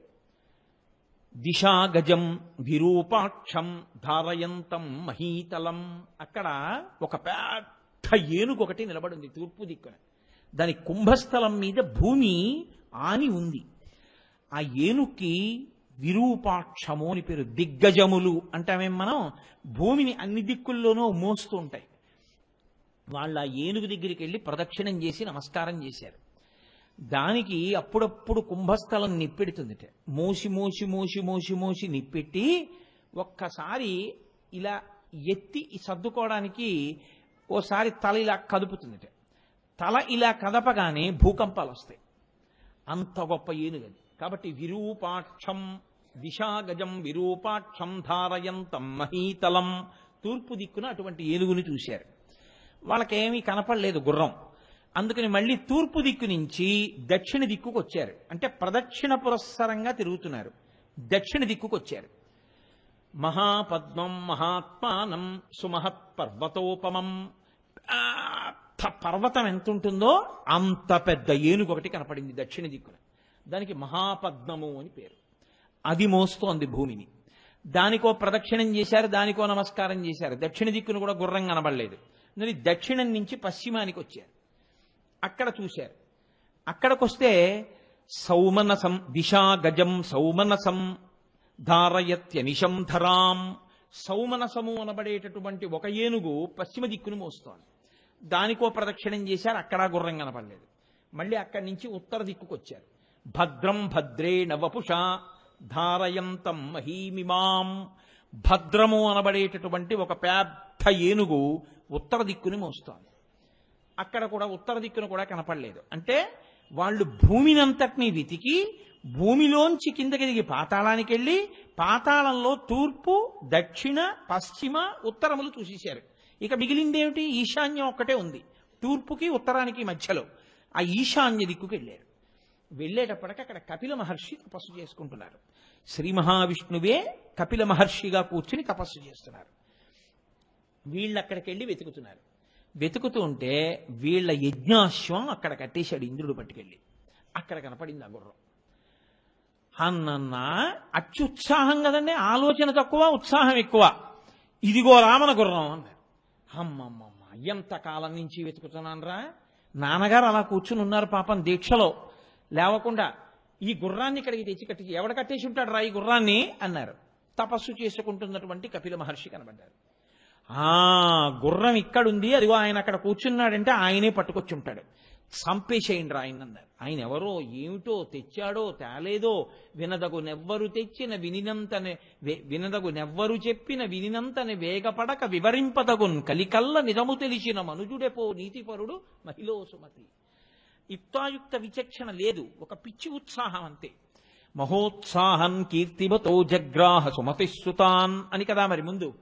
కాబట్టి వీళ్ళందరూ కనపడ్డ నాగళ్ళు, పెద్ద పెద్ద చెట్లు, కనపడినటువంటి కర్రలు, పొదలు అన్నీ చేత్తో పట్టుకున్నారు. పట్టుకుని ఆ కపిల మహర్షిని కొడతాను చంపేస్తామని ఆయన మీదకు పరిగెత్తారు. ఆయన ఏమిట్రా ఎంత పెద్ద కేకలు వినపడుతున్నాయని 60,000 మంది మీద పడిపోవడానికి వచ్చేస్తున్నారు. ఆయన ఒకసారి ఇలా కళ్ళు విప్పి చూశారు. 60,000 మంది రాజకుమారులు మీదకు వస్తున్నారు. ఆయన వెంటనే ఓసారి చూసి రోషేన మహితావిష్టోహుంకార మకరోత్తదా భస్మరాశీకృతా సర్వే కాకుత్స సగరాత్మజాః. ఆయన హుం అన్నాడంతే. ఆయన కోపం వచ్చింది. ఏమిట్రా ఇలా మీద పడిపోతున్నారు వీళ్ళెవరు, ఎందుకు మీద పడిపోతున్నారు ఇలాగా అని ఒక్క హుంకారం చేశాడు అంతే. ఆయన కోపంతో చేసినటువంటి హుంకారమునకు పరిగెత్తుకొస్తున్నటువంటి 60,000 మంది 60,000 భస్మరాశుల కింద పడిపోయారు. బూది కుప్పల కింద పడిపోయారు. విభూతి ఉండలు 60,000 పెడితే ఎలా ఉంటుందో అలా పడిపోయారు. గుర్రం అక్కడే ఉండిపోయింది. వెళ్ళిన వాళ్ళ జాడ తెలియదు. లేస్తే దీక్ష పోతుంది, లేవకుండా కూర్చుందామంటే వెళ్ళిన వాళ్ళు ఏమైపోయారో తెలియదు. చూసి చూసి చూసి చూసి చూసి చూసి సగర చక్రవర్తి అన్నాడు, మళ్ళీ మనవడు అంశుమంతుణ్ణి పిలిచాడు. ఒరే ఏదో ఉపద్రవం జరిగిందిరా ఎక్కడో, తిరిగి రాలేదు 60,000 మంది కొడుకులు. నువ్వు వెళ్ళి చాలా జాగ్రత్తగా ధనుర్బాణములు కత్తి అన్నీ పట్టుకుని వెళ్ళి వెతుకు భూమండలం అంతా అన్నాడు. ఆయన వెతికి వెతికి వెతికి వెతికి తన తండ్రులు తీసినటువంటి గోతులలోంచి పాతాళలోకానికి చేరాడు. చేరి ఆ పాతాళలోకంలో ఉన్నటువంటి భూమిని మోస్తున్న ఏనుగులన్నిటికీ ప్రదక్షిణ నమస్కారాలు చేశాడు. అవన్నీ నీకు గుర్రం కనపడుతుందని. ఆయన కూడా ఆఖరణ ఈశాన్య దిక్కున ఉన్నటువంటి కపిల మహర్షి ఆశ్రమం దగ్గరికి చేరుకున్నాడు. గుర్రం కనపడింది. చూశాడు. 60,000 బూది కుప్పలు కనపడ్డాయి. ఓహో, ఈ 60,000 బూది కుప్పలు మా తండ్రులవి, సుమతి కొడుకులువి. ఎంత అన్యాయం జరిగిపోయిందిరా, ఒక్కసారి చచ్చిపోయారనమాట తండ్రులందరూ. కాబట్టి ఇప్పుడు ఆయన కొడుకు కదండి అవుతాడు. మరి కొడుకు కాబట్టి తండ్రి చచ్చిపోయాడు అని తెలియగానే ఏం చేయాలి? జలతర్పణ చెయ్యాలి తండ్రికి. కాబట్టి ఆయన నీటితో తర్పణ విడిచిపెడదామని గబగబా చుట్టూ చూశాడు నీటి కోసం. ఎక్కడా కనపడలేదు నీళ్లు. ఎక్కడైనా సరోవరం ఉంటుందేమో అని వెళ్ళబోతున్నాడు. ఈ సుమతి గరుత్మంతుని యొక్క చెల్లెలు. ఇది చూసి ఆ గరుత్మంతుడు చెట్టు మీద కూర్చుని అన్నాడు, ఏమయ్యా ఆ 60,000 మంది ఎలా చనిపోయారనుకుంటున్నావు? వాళ్ళు మామూలుగా చనిపోలేదు. మహోగ్రమైనటువంటి తపోనిష్ట కలిగినటువంటి బ్రాహ్మణ స్వరూపంలో ఉన్నటువంటి కపిల మహర్షి యొక్క హుంకారము చేత చచ్చిపోయారు. కాబట్టి వాళ్ళకి ఉత్తమ గతులు కలగవు. వాళ్ళు ఏ లోకానికి వెళ్ళరు. వాళ్ళు అలా తిరుగుతూ ఉంటారు. వాళ్ళకి జలతర్పణ చేసినా ఆ నీళ్లు వాళ్ళకి అందవు, వాళ్ళకి దాహం తీరదు, వాళ్ళు అలా తిరుగుతూ ఉంటారు, దాహంతో శోషించిపోతూ ఉంటారు. వాళ్ళు మళ్ళీ ప్రేతత్వాన్ని విడిచిపెట్టి ఉత్తమలోకములను పొందాలి అంటే ఈ భూమి మీద ఇంతకు ముందు ప్రవహించనిది, ఆకాశములో మాత్రమే ప్రవహించేది, హిమవంతుడికి మేనకాదేవికి పుట్టినటువంటి పెద్ద కూతురు బ్రహ్మగారి శాపం చేత గంగగా మారి ప్రవహిస్తున్నటువంటి ఆకాశ గంగ ఆవిడ్ని భూమి మీదకి తీసుకురావాలి. భూమి మించి పాతాళ లోకంలోకి రావాలి, వచ్చి ఆవిడ ఈ బూది కుప్పల మించి వెళ్ళాలి. వెడితే అప్పుడు వీళ్ళకి వీళ్ళకి ఉపశాంతి కలుగుతుంది, వీళ్ళు దాహాన్ని పోగొట్టుకుంటారు. కాబట్టి ఆకాశగంగని తేగలవా, లేకపోతే వెళ్ళిపో, నువ్వేం చేయలేవు, గుర్రం పట్టుకుని వెళ్ళు. సుపర్ణవచనం శ్రుత్వా శోంశుమాన్ అతి వీర్యవాన్ త్వరితం హయమాదాయ పునరాయాన్ మహాయశాః. సుపర్ణుడు అంటే గరుత్మంతుడు చెప్పాడు కాబట్టి మేనమామ అయ్యో మనం ఏమీ చేయలేము ఇప్పుడు తండ్రులకని చెప్పి ఆయన ఏం చేశాడంటే ఆ గుర్రాన్ని పట్టుకుని తిరిగి సగర చక్రవర్తి దగ్గరికి వెళ్ళిపోయి చెప్పాడు 60,000 మంది చనిపోయారయ్యా అని చెప్పాడు. ఆయన యజ్ఞం పూర్తి చేసేసాడు, పూర్తయిపోయింది. 60,000 మంది చనిపోయిన కొడుకులకి ఉత్తమగతులు కల్పించాలంటే ఆకాశంలోంచి గంగని భూమి మీదకి తీసుకురావాలి. ఎలా వస్తుంది గంగ? బ్రతికున్న నాళ్లు కొన్ని వేల సంవత్సరములు, త్రేతాయుగంలో కొన్ని వేల సంవత్సరములు బతికేవారు. ఒక్కొక్క యుగంలో ఒక్కొక్కలా ఉంటుంది ఆయుర్దాయం ధర్మాన్ని బట్టి. దశరథ మహారాజు గారు 60,000 సంవత్సరాలు. కాబట్టి ఆయన ఎన్ని వేల సంవత్సరములో ఆలోచించి ఆలోచించి ఆలోచించి ఆలోచించి చిట్ట చివరికి ఆకాశగంగని భూమి మీద తేవడం కుదరదు అని నిర్ణయం చేసుకుని బాధతోనే శరీరాన్ని విడిచిపెట్టి ఉత్తమలోకాలకు వెళ్ళిపోయాడు. ఆయన కొడుకు అంశుమంతుడు, ఆయన మనవడు అంశుమంతుడు రాజయ్యాడు. ఎందుకని అసమంజసుడు అడవిలు పెట్టి వెళ్ళిపోయాడు, సగరులు చచ్చిపోయారు, అంశుమంతుడు రాజయ్యాడు. ఇప్పుడు ఈ అంశుమంతుడు రాజ్య పరిపాలన చేసి దిలీపుణ్ణి కన్నాడు. ఆయన కొన్ని వేల సంవత్సరములు ఆలోచించి ప్రయత్నించాడు, గంగని తేగలమా, మన పితృదేవతలు అలా ఉండిపోయారు అంటే తద్దినం పెట్టడం, పితృదేవతల దాహం తీర్చడం ఎంత ముఖ్యమైనదిగా భావించిందో చూడండి మన జాతి. కాబట్టి ఇప్పుడు ఎలా వాళ్ళకి మళ్ళీ మనం ఉత్తమగతులు కల్పించడం? ఆలోచించి ఆలోచించి ఆలోచించి గంగని భూమి మీదకి తీసుకురాకుండానే దిలీపుడు కూడా వెళ్ళిపోయాడు. దిలీపుడు కొడుకు భగీరథుడు వచ్చాడు రాజ్యానికి. ఈ భగీరథుడు రాజ్యానికి రాగానే ఎలాగైనా ఆకాశగంగని తీసుకురావాలి, తీసుకొచ్చి మా పితృదేవతలందరూ కూడా తరించేటట్టు చెయ్యాలి, నేను ఎక్కడ తపస్సు చెయ్యను అని అడిగాడు. అడిగితే వాళ్ళన్నారు గోకర్ణంలో తపస్సు చేయండి అన్నారు మంత్రులు. ఏమి గోకర్ణంలో ఎందుకు చెయ్యాలి? హిమవత్ పర్వతం మీద సగర చక్రవర్తి తపస్సు చేయడానికి వెళ్ళాడుగా, సంతానం లేకపోతే తను కూడా హిమవత్ పర్వతం మీదకి వెళ్ళకూడదా? కాదు, గోకర్ణ క్షేత్రానికి ఒక ప్రత్యేకమైనటువంటి ప్రాధాన్యత ఒకటి ఉంది. గోకర్ణ క్షేత్రంలో మీరు ఏదైనా నూతిలో నీళ్లు తీసి పోసుకున్నారనుకోండి, అది తీర్థస్నానమే. మీరు గోకర్ణంలో ఎక్కడైనా ఓ చెరువులో స్నానం చేశారనుకోండి, అది తీర్థమే. గోకర్ణ క్షేత్రం మొత్తం మీద ఎక్కడైనా మీరు ఓ రాయి మీద పువ్వేశారనుకోండి, అది శివలింగమే. గోకర్ణ క్షేత్రానికి ఉన్న గొప్పతనం ఏమిటంటే గోకర్ణ క్షేత్రమంతా శివలింగములే, గోకర్ణ క్షేత్రమంతా తీర్థములే. అందుకే కోటి తీర్థ క్షేత్రం అక్కడే ఉంది. అందుకే గోకర్ణ క్షేత్రంలోకి అసలు ప్రవేశించడం కానీ, గోకర్ణంలో ఉండడం కానీ, గోకర్ణంలో ఏదైనా నోము కానీ వ్రతం కానీ చెయ్యడం కానీ అంత తేలికైన విషయములు కాదు అంటారు. స్కాంద పురాణంలో గోకర్ణ క్షేత్ర మాహాత్మ్యము అని అసలు నిజంగా ఎన్ని విషయాలు చెప్తారో ఆ గోకర్ణ క్షేత్రం గురించి నోటితో చెప్పడానికి కూడా అమ్మ బాబోయ్ మనం ఉచ్చరించద్దనిపిస్తుంది. అన్ని మహాపాపములు చేసింది ఒక స్త్రీ, చేసి అంధురాలైపోయింది, కుష్ఠవ్యాధి వచ్చేసింది, తినడానికి తిండి లేక గోకర్ణ క్షేత్రానికి వెళ్ళింది. కళ్ళు లేవు, ఎవరన్నా ఏదైనా తినేది వేస్తారేమో అని ఒక శివరాత్రి నాడు అక్కడ కూర్చుంది. అందుకే మనకి పెద్దలు ఒక మాట చెప్తారు, నీ జీవితంలో ఎప్పుడైనా 4 ఒక్కసారి దొరికితే నీ అంత ధన్యాత్ముడు లేడు అని చెప్తారు. 4 ఒక్కసారి దొరకాలి. 1 నువ్వు గోకర్ణం వెళ్ళాలి అసలు. 2 నీవు మారేడు జలములను చేత్తో పుచ్చుకోవాలి.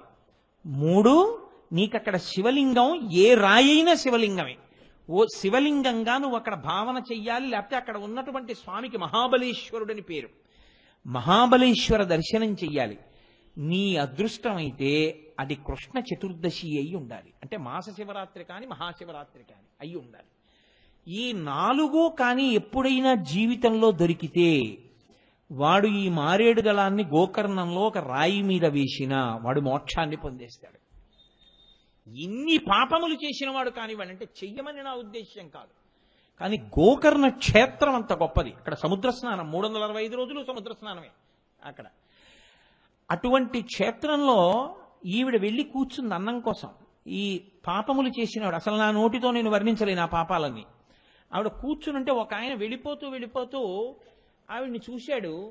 చూసి ఏమో ఎందుకు విసిరాడో తెలియదు, ముట్టుకున్నా పాపం పోతుంది కదా అనుకున్నాడో ఏమో. దర్శనం స్పర్శనం రెండూ గొప్పవు కదా మారేడు దళం.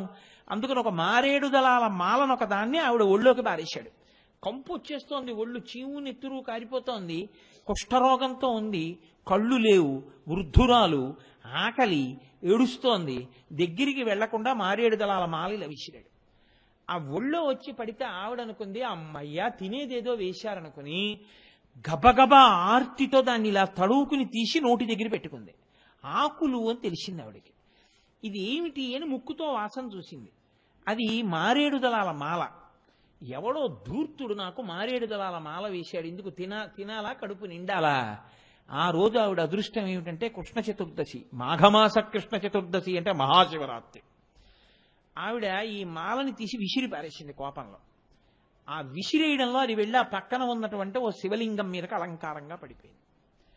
ఈవిడ లేచి అన్నం కోసం పరితపించి అసలు ఆవిడ దగ్గరికి కూడా ఎవరు రాకపోతే ఏడుస్తూ రాత్రల్లా నడుస్తూ జాగరణ చేస్తూ వెళ్ళిపోయింది, చచ్చిపోయింది. శివదూతలు వచ్చి ఆవిడని తీసుకెళ్ళిపోయారు. అప్పుడు అడిగారు ఒక ఆయన అందులో ప్రశ్న, ఇంత పాపిష్టిరాలే ఈవిడికి శివదూతలు వచ్చి శివపార్షదులు వచ్చి విమానం ఎలా ఎక్కించారని అడిగారు. మీరు తెలిసి ముట్టుకున్నా తెలియకుండా ముట్టుకున్నా నిప్పు నిప్పే, తెలిసి ముట్టుకున్నా తెలియకుండా ముట్టుకున్నా నీరు నీరే. గోకర్ణ క్షేత్రం అంత గొప్పది. అందుకే మనుష్య ఉపాధిలోకి వచ్చిన వాళ్ళు తప్పకుండా కొన్ని క్షేత్రముల మట్టి తొక్కాలి, అంటే వెళ్ళాలి. వెళ్ళకపోతే జీవుడు ఊపిరుండగా చేసుకోకపోతే ఎవరు ఉద్ధరిస్తారు? వెళ్ళాలి తప్పకుండా కొన్ని క్షేత్రాలకి. కాబట్టి అటువంటి గోకర్ణ క్షేత్రంలో నీవు తపస్సు చేస్తే ఏ కోరిక సామాన్యమైంది కాదు, ఆకాశగంగని తీసుకురావాలి, చతుర్ముఖ బ్రహ్మగారి అనుగ్రహం కలగాలి. కాబట్టి గోకర్ణంలో తపస్సు చెయ్యి. ఇప్పుడు ఆయన గోకర్ణం వెళ్ళాడు. కోరిక చాలా తీవ్రమైంది కాబట్టి ఉగ్రమైన తపస్సు చేశాడు. ఊర్ధ్వబాహు పంచతపః మాసాహారో జితేంద్రియ తస్య వర్ష సహస్రాణి ఘోరే తపసి తిష్ఠితః. ఆయన ఊర్ధ్వబాహు 2 చేతులు పైకెత్తి నించున్నాడు. పంచతపః అంటే ఇటు వెనక 2 పక్కల అగ్నిహోత్రాన్ని పెట్టుకుంటారు, వాటి సెగ తగులుతూ ఉంటుంది. 2 కన్నులు ముయ్యకుండా సూర్యుడి వంక అలా చూస్తూ ఉంటారు. ఎంత బాధ కళ్ళకి. 4 అగ్నిహోత్రముల మధ్యలో కేవలం బొటనవేళ్ల మీద నిలబడి సూర్యుడి వంక చూస్తూ అలా నెలకి ఒక్కసారి మాత్రమే ఆహారమును తీసుకుంటూ తర్శ్య వర్ష సహస్రాణి 1000 ఏళ్లు తపస్సు చేశాడు గోకర్ణ క్షేత్రంలో. అందుకే భగీరథ ప్రయత్నం అంటారు. చతుర్ముఖ బ్రహ్మగారు ప్రత్యక్షమయ్యారు. ఏమిరా నాయన ఇంత ఘోరమైన తపస్సు చేశావు, ఇంత కష్టపడ్డావు, నీకేం కావాలన్నారు. నాకు 2 కావాలి. ఒకటి, మా ఇక్ష్వాకు వంశం సంతానం లేక ఇబ్బంది పడుతోంది అప్పుడప్పుడు. మా ఇక్ష్వాకు వంశంలో ఇంకా సంతానము కలగడంలో ఇబ్బంది కలగకూడదు, సంతానము కలిగి తీరాలి, వంశం ఆగకూడదు. తప్పకుండా నీ కోరిక తీరింది, అనుగ్రహించాను. 2, మా పితృదేవతలు మా ముందు పుట్టినటువంటి వాళ్ళు 60,000 మంది సగరులు బూడిద కుప్పలై పడిపోయి ఉన్నారు కపిల మహర్షి యొక్క ఆగ్రహ జ్వాలకు. వాళ్ళు ఉత్తమగతులు పొందలేదు, వాళ్ళ దాహం తీరలేదు అప్పటి నుంచి ఇప్పటి వరకు. కాబట్టి మీరు అనుగ్రహించి ఆకాశంలోంచి గంగని, హిమవంతుని యొక్క పెద్ద కుమార్తెని భూమి మీదకి విడిచిపెట్టాలి. బ్రహ్మగారు అన్నారు, నీ మొదటి కోరిక తీరుస్తాను, 2వ కోరిక తీర్చడం సాధ్యం కాదు. ఎందుకో తెలుసా? గంగాయా పతనం రాజన్ పృథివీ న సహిష్యతి. ఆ గంగ ఆకాశంలోంచి కాని కింద పడిందా ఈ భూమి తట్టుకోలేదు. భూమి అంతా అదిరిపోయి బద్దలైపోయి భూమిని అంతటినీ కూడా ఈడ్చేస్తుంది గంగ. అంత శక్తివంతం పైనుంచి అలా పడుతుంది. కాబట్టి భూమి కూడా తట్టుకోలేదు. భరించగలిగినది భూమి, అటువంటి భూమి తట్టుకోలేదు. కాబట్టి నాకు తెలిసినంత వరకు ఇంకా అలా పట్టుకోగలిగినటువంటి వాడు అంటే గంగ కాదు, భూమి కాదు, ఆకాశం కాదు, సమస్తమును సృష్టించినటువంటి పరాత్పరుడైన మహేశ్వరుడైన సాంబసదాశివుడైన త్రయంబకుడైన ఒక్క ఈశ్వరుడు మాత్రమే పట్టుకోవాలి. ఆయనని పట్టుకోని చెప్పడానికి నేను సరిపోను. నేను ఆయన కింకరుణ్ణి. నేనెలా చెప్తాను ఆయన్ని వచ్చి పట్టుకోమని? తెల్లవారు లేస్తే నేను ఆయన పూజ చేస్తాను. కాబట్టి నేను అడగలేను. నువ్వు ఆయన్ని మెప్పించుకో. కాబట్టి గంగాయా పతనం రాజన్ పృథివీ న సహిష్యతి తాం వై ధారయితుం వీర నాణ్యం పశ్యామి శూలినః. నాకింకెవ్వరూ కనపట్టలేదు. పశ్యామి, నాకు కనపట్టల్లా. శూలినః, ఆ త్రిశూలం పట్టుకున్నవాడు ఉన్నాడే ఆ శంకరుడు ఒక్కడే పట్టగలడు. ఆయన్ని ఏమైనా మెప్పిస్తావా? నీ ఇష్టం. ఆయన్ని మెప్పించి ఆయన పట్టుకుంటానంటే చెప్పు, తప్పకుండా గంగని విడిచిపెడతాను పైనుంచి. ఆయన వెళ్ళిపోయాడు. ఇది భగీరథ ప్రయత్నం అంటే. ఎంత కష్టం అండి 1000 ఏళ్ళు తపస్సు అంటే. ఇప్పుడు ఈ భగీరథుడు మళ్ళీ వెళ్ళి 1000 సంవత్సరములు మళ్ళీ తపస్సు మొదలుపెట్టాడు. పరమశివుడి కోసమని, ఆయన సాక్షాత్కారం కోసమని కూర్చున్నాడు. కూర్చుని ఘోరమైనటువంటి తపస్సు చేస్తున్నాడు. ఇప్పుడు పరమశివుడు ప్రత్యక్షమయ్యాడు. ఆయన ఏమన్నాడో తెలుసా అండి? దేనికి నువ్వు తపస్సు చేస్తున్నావు అని అడగలేదు. అది కృపా నిధి, ఆయన కృపకు దయకు నిధి. కనపడుతూనే ఆయన అన్నాడు, ప్రీతస్తేహం నరశ్రేష్ఠ కరిష్యామి తమాప్రియం శిరసాధారయిష్యామి శైలరాజ సుతామహం అన్నాడు. ఏమయ్యా, గంగ భూమి మీద పడితే భూమి తట్టుకోలేదని బ్రహ్మగారు చెప్పారు కాబట్టి పట్టుకోవడానికి కదూ నన్ను నా కోసం ప్రయత్నించావు. నీ యొక్క తపస్సుకి నేను ప్రీతి చెందాను భగీరథ, కాబట్టి నేను పట్టుకుంటాను గంగని, పద. ఇంకంతకన్నా కావలసిందేమిటి? పరమ సంతోషాన్ని పొందాడు భగీరథుడు. ఆ పరమశివుడు ముందు నడిచాడు, వెనక భగీరథుడు నడిచాడు. ఇద్దరూ కలిశారు. హిమాలయ పర్వత ప్రాంతంలోకి వెళ్ళారు. అక్కడ బిందు సరోవరము అని ఒక ప్రఖ్యాతమైనటువంటి క్షేత్రం. ఆ బిందు సరోవరం దగ్గరికి వెళ్ళి శంకరుడు 2 కాళ్ళు అటు ఇటు పెట్టి నడుం మీద 2 చేతులు వేసుకుని జటాజూటాన్ని విప్పి అలా పైకి చూస్తూ వదలండి అన్నాడు. ఆ మూర్తిని మీరు చూసి తీరాలి. అసలు ఆ గంగావతరణం చేసేటటువంటి శంకరుడు అసలు ఆ మూర్తిని మనసులో ఊహ చేస్తేనే అబ్బా అనిపిస్తుంది. అలా ఉంటాడు. ఇలా నిలబడి వదలండి అన్నాడు. నడుం మీద చెయ్యేసుకోవడం అంటే అంతటి సావధానం. పాండురంగడు వేసుకుంటాడు మళ్ళీ ఇలా. అందుకే ఆయన కూడా వేచి ఉండే దేవుడు. ఇటకరాయి అక్కడ పడేసి పుండలీకుడు అలా ఉండు, మా నాన్నగారి కాళ్ళు పడుతున్నాను, నేను వచ్చే వరకు ఉండంటే మనం చూడండి ఎవరి కోసమన్నా ఎదురు చూస్తుంటే ఇలా పెడతాం. అలా ఆయన కూడా భక్తుడి కోసం భగవంతుడు ఎదురు చూశాడు కాబట్టి పాండురంగడు నడుం మీద చేతులు వేసుకుంటాడు. అలా ఈయన నడుం మీద చేతులు వేసుకుని తలపైకెత్తి చూస్తున్నాడు గంగ పడుతుందని. బ్రహ్మగారు అన్నారు, గంగా పైనుంచి కింద పడు అంటే ఆవిడ పకపక నవ్వి ఆవిడంది, ఏమిటో పిచ్చాడు, తెలియదు నా సంగతి, నన్ను పట్టుకుంటాడా? ఎక్కడ పట్టుకుంటాడా? ఆ జటాజూటంలో పట్టేసుకుంటాడా? నన్ను ఆ జుత్తులో పట్టుకుంటాడా? అదేం పెద్ద బిందె కడవా ఏమిటి? భూమే పట్టుకోలేని దాన్ని ఓ జుత్తులో పట్టుకుంటాడా? ఈడ్చేస్తాను. తాబేళ్లతో, చేపలతో, మొసళ్లతో, పాములతో పైనుంచి నేను కింద పడిపోతుంటే కొన్ని కోట్ల హంసలు పెడుతున్నట్టుంటుంది ఆ నురగ. అంత ధారతో వచ్చి తల మీద పడగానే ఆ దెబ్బకి కింద పడిపోతాడు. నిజం తెలుసా అండి? అందుకే జలపాతం కింద స్నానం చేయడం తెలిసి చెయ్యాలి. తెలియకుండా తలకాని మీరు పెట్టారనుకోండి ఏమవుతుందో తెలుసా? 2 రోజులు హోరెక్కిపోతుంది తల. అందుకే జలపాతం కింద స్నానం చేస్తే చేతులు ఇలా అడ్డు పెట్టుకుని స్నానం చెయ్యాలి తల. ఎప్పుడైనా ఆ కపిల తీర్థం దగ్గరికి వెళ్ళి శేషాచలం మించి పడే నీటి కింద తల పెడితే తెలియకుండా పెట్టేశారనుకోండి తల అదిరిపోతుంది. కాబట్టి తెలియదు పిచ్చేడికి. నించున్నాడు, ఈడ్చేస్తాను పాతాళానికి, ఏమిటో అనుకుంటున్నాడు అంది. ఆయనకి తెలియదండి, అందరి మనసులను తెలుసుకోగలిగిన వాడు కాబట్టి త్రినేత్రుడయ్యాడు ఆయన. ఓహో ఎంత అహంకరిస్తోందిరా, నన్నే ఇచ్చేస్తానంటోందనుకున్నాడు. సాకథం చిన్మహీంగంతుం న శక్నోద్యత్నమాస్థిత నైవ నిర్గమనం లేభే జటామండలమోహిత అన్నారు మహర్షి. ఆయన పెద్ద జటాజూటాన్ని విప్పి నించున్నాడు. ఇంకా పైనుంచి గంగ ఏమి వేగమో వచ్చి పడిపోయింది.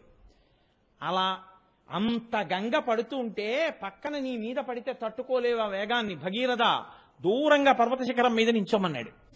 ఆయన గంగ శివుడి మీద పడి శివుడి మించి కింద పడుతుంది, కింద పడి ప్రవహిస్తుంది. ప్రవహించిన తర్వాత నేను వెళ్ళి పాతాళ లోకానికి తీసుకెడదాం, మా పితృదేవతలు మా పితరులు ఎక్కడ బూడిద కుప్పలై పడిపోయారో అక్కడికి తీసుకెడదామని పాపం ఆయన నించున్నాడు. గంగ పడ్డం కనపడుతోంది, చుక్క కింద పట్టలేదు. ఆ జటాజూటంలో ఉండిపోయింది. ఎన్నేళ్ళు? అలా కొన్ని వందల సంవత్సరములు పడుతూనే ఉంది గంగ. ఆయన అలా నిలబడే ఉన్నాడు. చుక్క నీరు ఇలా కూడా జారట్లేదు. అంత పెద్ద జటాజూటాన్ని నిర్మాణం చేశాడు. వ్యోమకేశ అందులో ఉండిపోయింది. అందులో అలా తిరుగుతూనే ఉంది. ఇప్పటికీట ఆ గంగ యొక్క తడి ఉండిపోయి ఆయన నాట్యం చేస్తుంటే ఆ తడి జటలు విచ్చుకుంటాయిట. విచ్చుకున్నప్పుడు ఆయన సోయగం గురించి ఆ పతంజలి వ్యాఘ్రపాదుడు నిలబడి చూస్తుంటారు ఆ శివతాండవాన్ని. ఏమీ అందం. అందుకే అసుర సంధ్య వేళలో శివాలయానికి వెడితే అందరి దేవతల దర్శనం అయిపోతుంది. రావణాసురుడు అదే కోరుకున్నాడు. జటాటవీగలజ్జల ప్రవాహ పావితస్థలే గళేవలంబ్యలంబితాంభుజంగతుంగమాలికాం ఢమఢమఢమఢమన్ నినాదమడ్డవర్వయం చకార చండ తాండవంతనోతు శివ శివం జటాకటాహ సంభ్రమ భ్రమన్ నిలింప నిర్ఝరీ విలోల వీచి వల్లరీ విరాజమానమూర్ధని ధగద్ధగద్ధగజ్జలల్లలాట పట్ట పావకే కిశోర చంద్రశేఖరే రతి ప్రతిక్షణం మమ ధరాధరేంద్ర నందినీ విలాస బంధు బంధురస్ఫురద్దిగంత సంతతి ప్రమోదమాన మానసే కృపాకటాక్షధోరణి నిరుద్ధదుద్ధరాపదిక్వచిద్దిగంబరే మనో వినోదమేతు వస్తుని అగర్వ సర్వమంగళా కళాకదంబ మంజరీ రసప్రవాహ మాధురీ విజృంభణా మధువ్రతం స్మరాంతకం పురాంతకం భవాంతకం మకాంతకం గజాంధకాంతకాంతకంతమంతకాంతకం భజే వృషద్విచిత్రతల్పయోర్భుజంగముక్తికస్రజో గరిష్టరత్నలోష్టయో సుహృద్విపక్షపక్షయో తృణారవింద చక్షుషో ప్రజామహీ మహేంద్రయో సమప్రవర్తయన్మనః కదా సదాశివం భజే కదా నిలింప నిర్ఝరీ నికుంజకోటరే వసన్ సదా విముక్త నిర్ముతి సదా శిరస్తమంజలిం వహన్ విముక్తలోలలోచనల్లలాటపాల లగ్న కస్సివేతి మంత్రముచ్చర సదా సుఖీ భవామ్యహం అని స్తోత్రం చేశాడు శివుణ్ణి. ఈశ్వరా, నువ్వు తాండవం చేస్తుంటే, నువ్వు గిర్ర గిర్ర గిర్ర గిర్ర తిరుగుతుంటే, ఆ లోపల ఉన్నటువంటి గంగ కూడా బిందెలో తిరిగినట్టు తిరుగుతూ ఉంటే, ఆ తుంపర్లు బయటపడుతుంటే, ఎర్రటి జటలు తడి జటలు విచ్చుకుని అటు ఇటు పడుతుంటే, నువ్వు గిర్ర గిర్ర తిరుగుతుంటే, ఆ భస్మ కింద రాలుతుంటే, పావులు కిందకి పడిపోకుండా పట్టుకుని బుసలు కొడుతూ కోరలు కనపడేటట్టు నోళ్లు విప్పి నిలబడితే, గట్టిగా నీ ఒంటికి చుట్టుకుని ఉంటే, అమ్మవారు పక్కన లాస్యం చేస్తుంటే, మహావిష్ణువు మధ్యలు మోగిస్తుంటే, గణపతి కీర్తన చేస్తుంటే, నువ్వు ఆ కైలాస పర్వతం మీద అసుర సంధ్య వేళలో తాండవం చేస్తుండగా, నేను కాశీపట్టణంలో ఆ గంగానదిలో ఉన్నటువంటి ఒక సైకతం మీద ఒక పొదరింటిలో కూర్చుని 3 కన్నులు కలిగినటువంటి నిన్ను పంచాక్షరీ మహామంత్రంతో జపం చేసి ఆ తాండవం చేస్తున్నటువంటి పరమశివాని దర్శనాన్ని ఎప్పుడు పొందుతానో అని స్తోత్రం చేశాడు. అటువంటి తాండవం చేసేటటువంటి వాడు. అందుకే ఆయన పేరు చెప్తే చాలు వెంటనే గంగా అంటారు. అలా గంగని పట్టి కొన్ని సంవత్సరములు ఉండిపోయాడు. అలా తిరుగుతోందంతే ఆవిడ. సాకథం చిన్మహీంగంతుం న శక్నోద్యత్నమాస్థితః నైవ నిర్గమనం లేభే జటామండలమోహిత. ఆ జటామండలంలో ఉండిపోయింది. చూశాడు చూశాడు చూశాడు చూశాడు పాపం భగీరథుడు. కింద పడుతుందేమో అని చూస్తున్నాడు, కింద పడదు. ఎప్పటికిరా బ్రహ్మగారి గురించి తపస్సు చేశాను, శివుడి గురించి తపస్సు చేశాను, తీరా గంగ పడ్డం మొదలెట్టింది, చుక్క కింద పడదు. ఏం చేయడం? మళ్లీ పరమశివుడి గురించి మళ్లీ తపస్సు మొదలు పెడితే శంకరుడు అన్నాడు, గంగ అహంకరించింది, కట్టేశాను. నువ్వు కోరుకున్నావు కాబట్టి విడిచిపెట్టేస్తున్నాను. ఇప్పుడు గంగకి తెలిసి వచ్చింది, ఓహో శంకరుడి జటాజూటం అంటే ఇలా ఉంటుందని. అప్పటి నుంచి కోరుకుందిట, ఉంటే ఇక్కడే ఉంటానని. మహానుభావుడి జటాజూటంలో పడ్డాను చాలని ఆయన విడిచిపెట్టాడు. సాకథం చిన్మహీంగంతుం. వెంటనే గగనా శంకర స్థిత తతో ధరణిమాశ్రిత వ్యసర్పత జలం తత్ర తీవ్ర శబ్ద పురస్కృతం అంటారు. ఆ ఆకాశంలోంచి గంగ పెద్ద ధార కింద పడిపోతుంటే ఆ పక్కన పెద్ద పెద్ద నురగ తుంపర్లు లేచాయి. అప్పటికి ఎప్పటి నుంచో పడిపోతోందేమో, ఆ చుట్టుపక్కలంతా మంచులాగా పట్టేసింది. కొన్ని లక్షల హంసలు వచ్చి నిలబడితే ఎలా ఉంటుందో అంత తెల్లటి పొంగు నురుగు, అంత నీటితో ఆ జటాజూటం ఉంది. ఇంకా కొన్ని వేల సంవత్సరములు పడ్డా జటాజూటంలో పడతాడు ఆయన. అటువంటి గంగని ఇప్పుడు ఆయన ఒక్కసారి విడిచిపెట్టేశాడు. విడిచిపెట్టేసేటప్పటికి కుండలోంచి నీరు అన్ని పక్కల నుంచి పడిపోయినట్టు, అందులోంచి పడిపోయినటువంటి నీరు తూర్పు దిక్కుకి 3 ప్రవాహాలు వెళ్ళిపోయాయి. 3 పాయలు తూర్పు దిక్కుగా ప్రవహించి వెళ్ళిపోయాయి. నళిని, లాదిని, పాదిని. పశ్చిమ దిక్కుగా 3 పాయలు వెళ్ళిపోయాయి. అవే సుచక్షువు, సీత, సింధువు. 7వ పాయ భగీరథుడున్న వైపుకి వెళ్ళింది. ఇప్పుడిది దేవతలు చూశారట. ఒరే, ఇంతకు ముందు అన్నాడు చూడలేదు. ఏమి గంగావతరణం రా, ఆకాశ గంగ పైనుంచి శివుడి మీద పడుతోంది. శివుడి జటాజూటంలోంచి ఆయన శరీరాన్ని తాకి హిమాలయాల మీద పడుతోంది. హిమాలయాల్లోంచి భూమి మీద పెడుతోంది. భూమి మీద ముందు భగీరథుడు వెడుతున్నాడు. భగీరథుడి రథం వెనక గంగ వెళ్ళిపోతోంది. యథా భగీరథో రాజా తతో గంగా యశస్విని జగామ సరితా శ్రేష్ఠ సర్వ పాప ప్రణాశిని. ఆ గంగ భగీరథుడి రథం వెనకాల వెడుతోంది. అందులో ఎండ్రకాయలు, తాబేళ్లు, మొసళ్ళు, పాములు అన్నీ అందులో ఆ ప్రవాహంలో వెళ్ళిపోతున్నాయి. అబ్బబ్బబ్బా, ఏమి గంగావతరణం, చూద్దాం రందని దేవతలు, యక్షులు, గంధర్వులు, కిన్నెరులు, కింపురుషులు, మహోరగాలు అన్నీ కూడా తమ తమ లోకాలన్నీ ఖాళీ చేసేసాయి. రథాలెక్కి, ఎవరి వాహనాలెక్కి వాళ్ళందరూ వచ్చేశారు. వచ్చేసి వాళ్ళందరూ ఆ గంగా ప్రవాహం భగీరథుడి రథం వెనకాల వెళ్ళిపోతుంటే చూద్దాం రండి అని అందరూ ఆ ప్రవాహం వెనకాల వెళ్ళిపోతున్నారు. మధ్యలు వాయించేవాళ్ళు మధ్యలు వాయిస్తున్నారు, నాట్యాలు చేసేవాళ్ళు నాట్యాలు చేస్తున్నారు. అంత పెద్ద ప్రవాహం పడిపోతుంటే తల పెడితే తల బద్దలైపోతుంది. కాబట్టి తత్ర దేవర్షి గంధర్వాహ వసుధా తలవాసినః భవాంగపతితంతో యం పవిత్రమితి పస్పృశు. పరమశివుడి యొక్క తలకి పరమశివుడి యొక్క ఒంటికి తగిలింది కాబట్టి ఇప్పుడు గంగకి పాపములు పోగొట్టగలిగిన శక్తి వచ్చింది.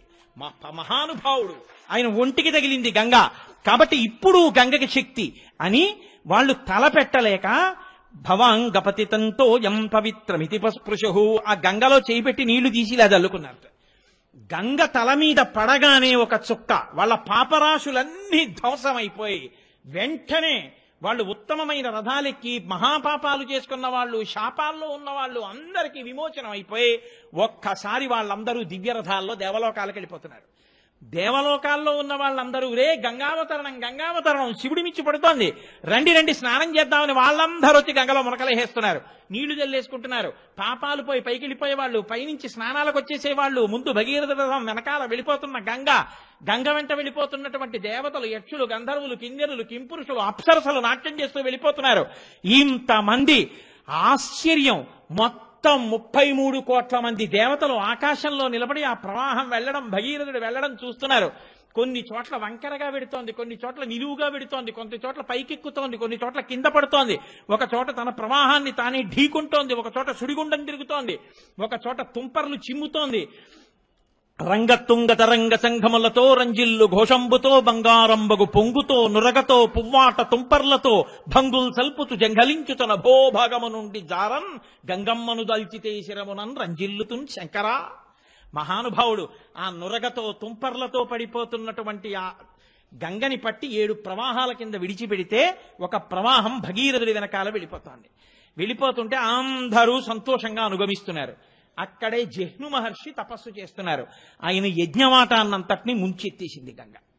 ఎప్పుడైతే తను చేస్తున్నటువంటి యజ్ఞవాటాన్ని ముంచెత్తిందో ఆయనకి కోపం వచ్చి, ఋషే కదండి, ఒక్కసారి దాన్ని అంతటినీ చేత్తో పట్టుకు తాగేశాడు. ఇప్పటి వరకు కనపడినటువంటి అంత పెద్ద గంగా ప్రవాహం చుక్క నీరు లేకుండా మళ్ళీ మట్టి భూమి కనపడ్డాయి. అయ్యయ్యయ్యో, ఇదేం ఆశ్చర్యం రా, జహ్నువు తాగేశాడు నీళ్లన్నీ. పాపం ముందు పెడుతున్న భగీరథుడికి వెనకాల గంగ చప్పుడు వినపడలేదు, నీటి చప్పుడు, ప్రవాహం వేగం. ఇదేమిటని వెనక్కి తిరిగి చూశాడు, చుక్క నీళ్లు లేవు, ఎండిపోయింది. ఏమైపోయింది గంగ అన్నాడు. జహ్ను మహర్షి యజ్ఞకవాటాన్ని ముంచెత్తింది, కోపం వచ్చి ఆయన తాగేశాడన్నారు. ఇది భగీరథ ప్రయత్నం అంటే. ఆయన మళ్లీ వచ్చి ఆయన కాళ్ళ మీద పడ్డాడు. అయ్యో, మా పితరులని రక్షించుకోవడానికి తీసుకెడుతున్నానయ్యా, ప్రవాహం అన్న తర్వాత ముంచెత్తడం దాని లక్షణం, నీ జోలికి రాకుండా ఉండవలసింది, కానీ మాకేం తెలుసు, మన్నించి విడిచిపెట్టమన్నాడు. దేవతలందరూ వచ్చి ప్రార్థించారు. పాపం ఎంత కష్టపడ్డాడు, 1 రోజా 2 రోజులా, ఎంత కష్టపడి తెచ్చుకున్నాడు, విడిచిపెట్టేవయ్యా అన్నారు. అంటే ఆయన అన్నాడు, తాగేశాను కదా గంగని, కాబట్టి కుడి చెవిలోంచి వదిలేస్తానన్నాడు. తస్మాత్ జహ్ను సుతా గంగా జాహ్నవి. ఆవిడ ఆ జహ్ను మహర్షి యొక్క కుడి చెవిలోంచి విడిచిపెట్టబడింది కాబట్టి, ఆయన శరీరంలోంచి బయటికి వచ్చింది కాబట్టి తనూభవ అంటే కూతురైంది. కాబట్టి ఆవిడ్ని జాహ్నవి అని దేవతలందరూ కూడా పిలవడానికి ఒప్పుకున్నారు. కాబట్టి జహ్ను మహర్షి యొక్క పేరు మీద ఆయనకి కూతురైంది. ఇప్పుడు జాహ్నవి అన్న పేరుతో గంగ మళ్ళీ భగీరథుడి వెనకాల మళ్ళీ ప్రవాహం మొదలుపెట్టింది. అందుకే అప్పటి నుంచి ఇప్పటి వరకు ఆ గంగ యొక్క అంశ ప్రతి జీవులకి కుడి చెవిలో ఉంటుంది. పూజ చేసేటప్పుడు ఆవలించిన, తుమ్మిన, దగ్గిన, శరీరంలోంచి నవరంధ్రాలలోంచి ఎట్నించన్న గాలి బయటికి వెడితే ఆ పూజ అక్కడతో పూర్తయిపోతుంది. ఆ తర్వాత చేసే పూజ ఇంకా లెక్కలోకి తీసుకోరు. కాబట్టి మళ్ళీ నవరంధ్రములలోంచి గాలి బయటికి వెళ్ళిందో మళ్ళీ స్నానం చేసి వచ్చి మళ్ళీ పూజ చేయాలి, ఆచమనం చేసి. మళ్ళీ లేచి స్నానం చేసి మళ్ళీ వచ్చి కూర్చుంటే మాత్రం మళ్ళీ నీకు నవరంధ్రాల్లోంచి గాలి వెళ్ళదని గుర్తేమిటి? అందుకని ఏం చేస్తారంటే, ఎప్పుడైనా తుమ్మడమో దగ్గడమో ఇలాంటి పని జరిగిందనుకోండి, పూజ చేసేటప్పుడు ఓసారి కుడి చెవి మీద చెయ్యేసుకుంటారు. అంటే గంగా స్నానం చేసినటువంటి ఫలితం లభిస్తుంది. కాబట్టి ఇప్పుడు ఆ జహ్ను మహర్షి యొక్క కుమార్తె అయి ఆయన కుడి చెవిలోంచి బయటికి వచ్చింది. ఇప్పుడు మళ్ళీ ఆ జాహ్నవీ రూపంతో ప్రవహించింది. ఆ భగీరథుడు ముందు రథం మీద వెళ్లి పాతాళలోకానికి తీసుకెళ్లాడు. పాతాళలోకంలోకి వెళ్లి ఆ సగరులు 60,000 మంది యొక్క బూది కుప్పల మించి ప్రవహించింది.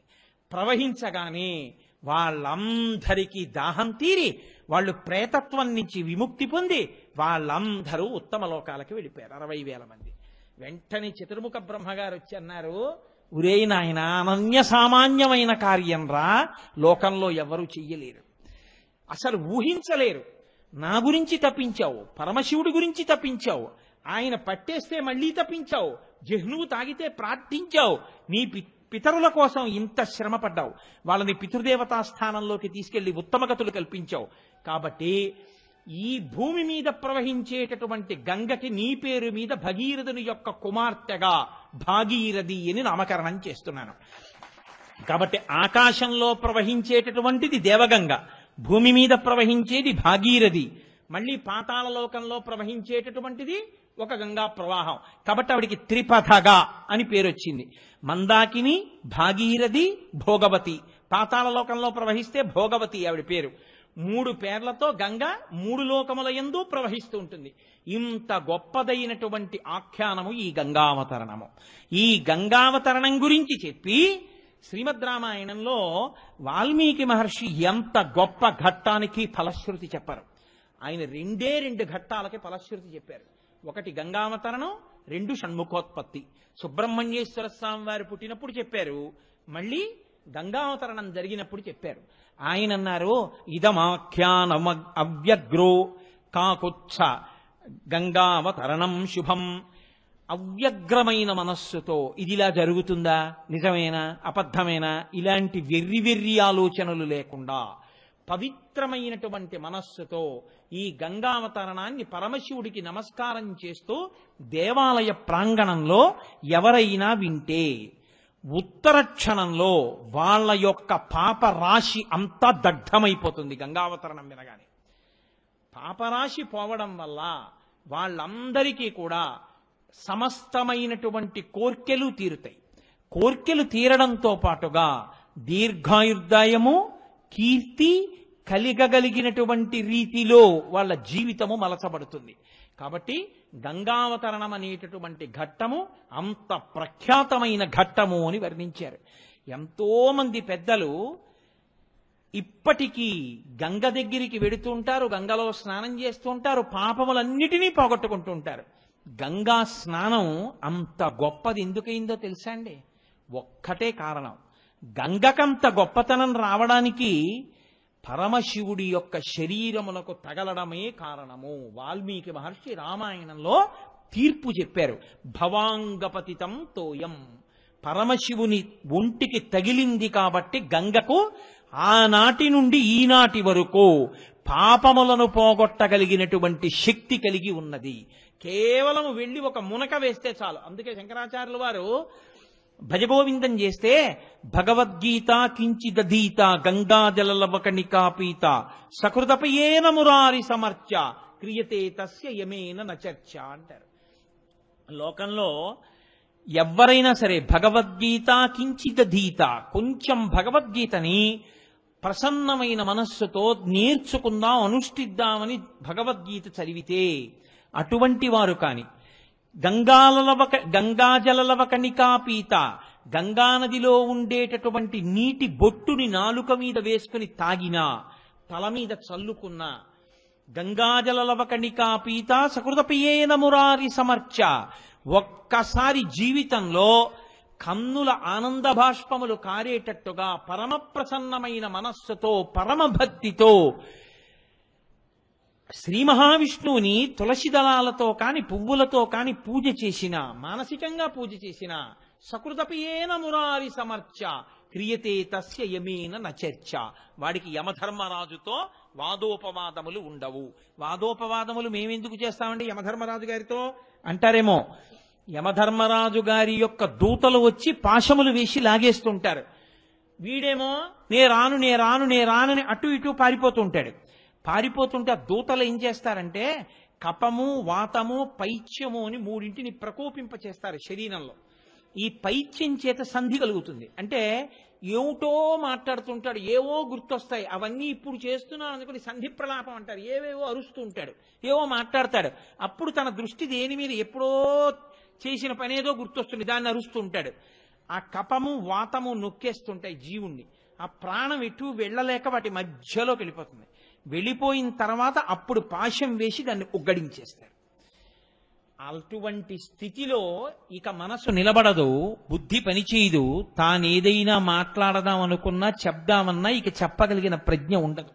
ఎవరో మహానుభావులైనటువంటి వారికైతే, ఎప్పుడూ భగవంతుణ్ణే పట్టుకున్న వాళ్ళైతే, అటువంటి వాళ్ళకి మనసు చాంచల్యమును పొందినప్పుడు కూడా ఈశ్వర సంబంధమైన నామమే వస్తుంది.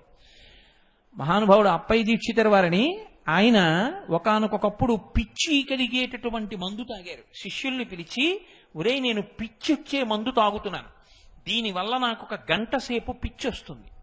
1 గంట సేపు పిచ్చి వచ్చినప్పుడు మీరు తలుపులు వేసి బయట గొళ్ళెం పెట్టేయండి. ఈ పిచ్చిలో నేను ఏమరుస్తున్నానో ఓ కాగితం మీద రాయండి. గురువు గారు కదా ఏమైనా అనుకుంటారేమో అని చూడకండి. నా మనసుకి స్థిమితం లేనప్పుడు, నా మనసు స్వస్థత తప్పిపోయినప్పుడు భగవంతుడి గురించి అరవగలిగితే నా మనసు భగవంతుణ్ణి అప్పుడు కూడా పట్టుకోగలదు అని నమ్మకం. ఇతర విషయాలు ఏమైనా అరిస్తే నా మనసు భగవంతుణ్ణి పట్టుకోవడంలో కృతకృత్యం కాలేదు అని గుర్తు. కాబట్టి నేను ఈ 1 గంట సేపు ఈ పిచ్చెక్కే మందు తాగి ఏం మాట్లాడతానో మీరు వినండ్రా అని కిటికీ దగ్గర కూర్చోబెట్టారు. ఓ 1 గంట సేపు మహానుభావుడు ఏదో అలా మాట్లాడుతూనే ఉన్నారు. 1 గంట అయిపోయిందా, ఆయన పిచ్చి తగ్గిపోయిన తర్వాత తలుపులు తీశారు. గొళ్ళెం తీసి తలుపులు తీసి, గురువుగారు బయటికి రండి అన్నారు. నేను ఏం మాట్లాడానురా ఈ 1 గంట అన్నారు. ఇదిగో గురువుగారు మీరు చదివినటువంటి శ్లోకాలు ఇవి అని చూపించారు. ఉన్మత్త శతకము అంటారు. ఉన్మత్త అంటే పిచ్చి. ఆయన మనసు స్వస్థతలో లేనప్పుడు ఆయన పరమశివుడు గురించి చేసినటువంటి ఆ స్తోత్రం అత్యద్భుతమైనటువంటి స్తోత్రమై లోకంలో విరాజిల్లింది.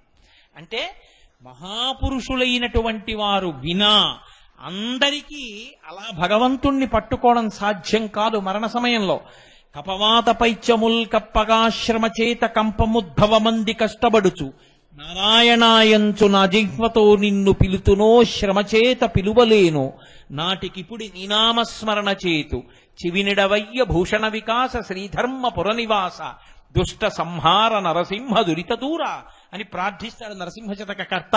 ఒంట్లో ఓపికండగానే చెప్తాను, ఈశ్వర చెవి ఒగ్గి విను, వీడు పలికాడు భగవన్నామని గుర్తు పెట్టుకో, అప్పుడు చెప్పగలనో చెప్పలేనో అంటాడు. కాబట్టి భగవద్గీత కించిదధీత గంగాజలలవకణికాపీత సకృతపియేన మురారి సమర్చ క్రియతే తస్య యమేన నచర్చ. యమధర్మరాజు గారి భటులు రావడం, పాశాలు వేయడం, రా అనడం, నే రానండం, గొడవపడ్డం, ఆఖరికి లాగేయడం ఇవేముండవు. ఎవరు గంగానది గురించి వింటారో, గంగానది గురించి చదువుతారో, ప్రత్యేకించి గంగావతరణం వింటారో అందున కార్తీక మాసంలో సోమవారం నాడు ప్రదోష వేళలో విష్ణువాలయంలో కూర్చుని గంగావతరణం వినడం అంటే కొన్ని కోట్ల కోట్ల కోట్ల జన్మల తర్వాత శివానుగ్రహంతో కలిగినటువంటి అదృష్టం. అది సామాన్యమైన విషయం ఏం కాదు. మనకి తెల్లవారి లేస్తే కావ్యాలు పురాణాలు అన్నీ ఆ మాట చెప్తున్నాయి. అంత పరమపావనమైనటువంటి గంగ. పరీక్షిత్ అంతటి వాడు ప్రార్థన చేశాడు, అమ్మాయని పిలిచిన నరు పొమ్మాయని ముక్తి కడకు బుద్ధువట, లిమాని రూపముతో రమ్మానాకెదురంగ గంగ రమ్య తరంగా అని అడిగాడు.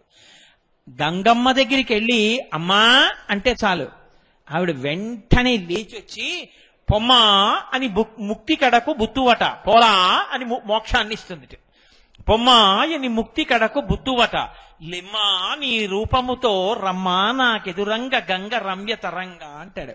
రమ్యమైన తరంగములతో ఉన్న ఓ గంగమ్మ లేచి నాకెదురు రావా అని అడుగుతాడు.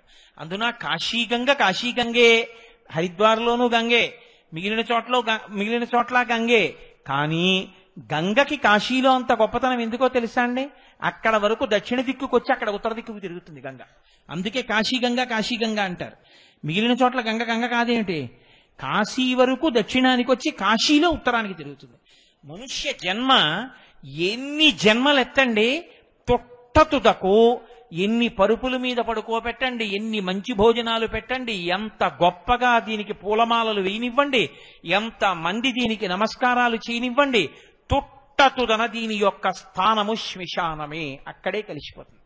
పార్వతీదేవి మహాభారతం అనుశాసనిక పర్వంలో పరమశివుణ్ణి అడిగింది, ఏమయ్యా నీకు ఈ శ్మశానం అంటే ఇంత ఇష్టం, ఎందుకు కూర్చుంటుంటావు ఇక్కడ అని అడిగింది. అడిగితే ఆయన అన్నాడు, పార్వతీ లోకంలో నువ్వు ఎక్కడికి వెళ్ళి చూడు, అది కుక్క నే మనిషి, అది పిల్లి ఇది కుక్క, అది పక్షి ఇది పాము, ప్రతి వాళ్ళు ఉపాధి చూపించుకుని ఇది నేనని అహంకరించేవాళ్లే. ఒక చీమ కూడా నే చీమని కరుస్తానని అహంకరిస్తుంది. అందరి అహంకారాలు పోయి అందరూ వాళ్ళ వాళ్ళ అహంకార స్థానమైన శరీరములను విడిచిపెట్టేసి, వాళ్ళ ఐశ్వర్యాలు విడిచిపెట్టేసి, వాళ్ళందరినీ విడిచిపెట్టేసి ఇంకా అహంకరించడానికంటూ ఏమీ లేకుండా అందరూ ఒక్కటిగా వచ్చి కూర్చునే ప్రదేశం ఇది ఒక్కటే. ఎవ్వడూ గర్వపడ్డానికి ఏమీ లేదు ఇక్కడ. అందుకని బ్రహ్మజ్ఞానం అంటూ పుడితే ఇక్కడే పుట్టాలి. అందుకే జ్ఞానులందరూ ఇక్కడికి వచ్చి కూర్చుంటుంటారు. కాబట్టి పార్వతి అక్కడికెడితే ఉంది కొట్టుకోవడం, తిట్టుకోవడం, అహంకారాలు. ఇక్కడైతే ఉంది అహంకరించడానికి ఏమీ లేదు, అందరిది ఓటే స్థితి. కుక్కలో జీవుడు, పిల్లిలో జీవుడు, పాములో జీవుడు, తొండలో జీవుడు, మనిషిలో జీవుడు, పరిపాలకుడిలో జీవుడు, పరిపాలింపబడిన వాడి జీవుడు, అందరి జీవుళ్ళు ఒకటిగా వచ్చి జీవులే ఉంటారు ఇక్కడ. అంతే. అన్ని అహంకరించిన కాయములన్నీ కాష్టముల యందు కాలిపోతాయి. కాబట్టి సమానత్వమునకు వేదిక శ్మశానము. అందుకని ఇక్కడ కూర్చుని ఎరా ఇప్పుడు బుద్ధి వచ్చిందా అని చూస్తుంటా. ఇలా అన్నావే, అది ఏమైందిరా చూస్తున్నావా? ఈ బుద్ధి ముందుంటే మీ నాన్నగారిని తీసుకొచ్చావు, తాతగారిని తీసుకొచ్చావు, మామగారిని తీసుకొచ్చావు, ఈ బుద్ధి పెట్టుకుని ఉంటే ఇక్కడికి రాకుండా నేను నిన్ను వచ్చి పొందేవాడిని కదరా, చూసావా అని పాఠం చెప్తుంటాను. పార్వతి అందరి అహంకారాలు పోయేస్తాను. అప్పుడు వాళ్ళని చూస్తే ఎంత గమ్మత్తుగా ఉంటుందో తెలుసా? అందుకు కూర్చుంటాను అక్కడ.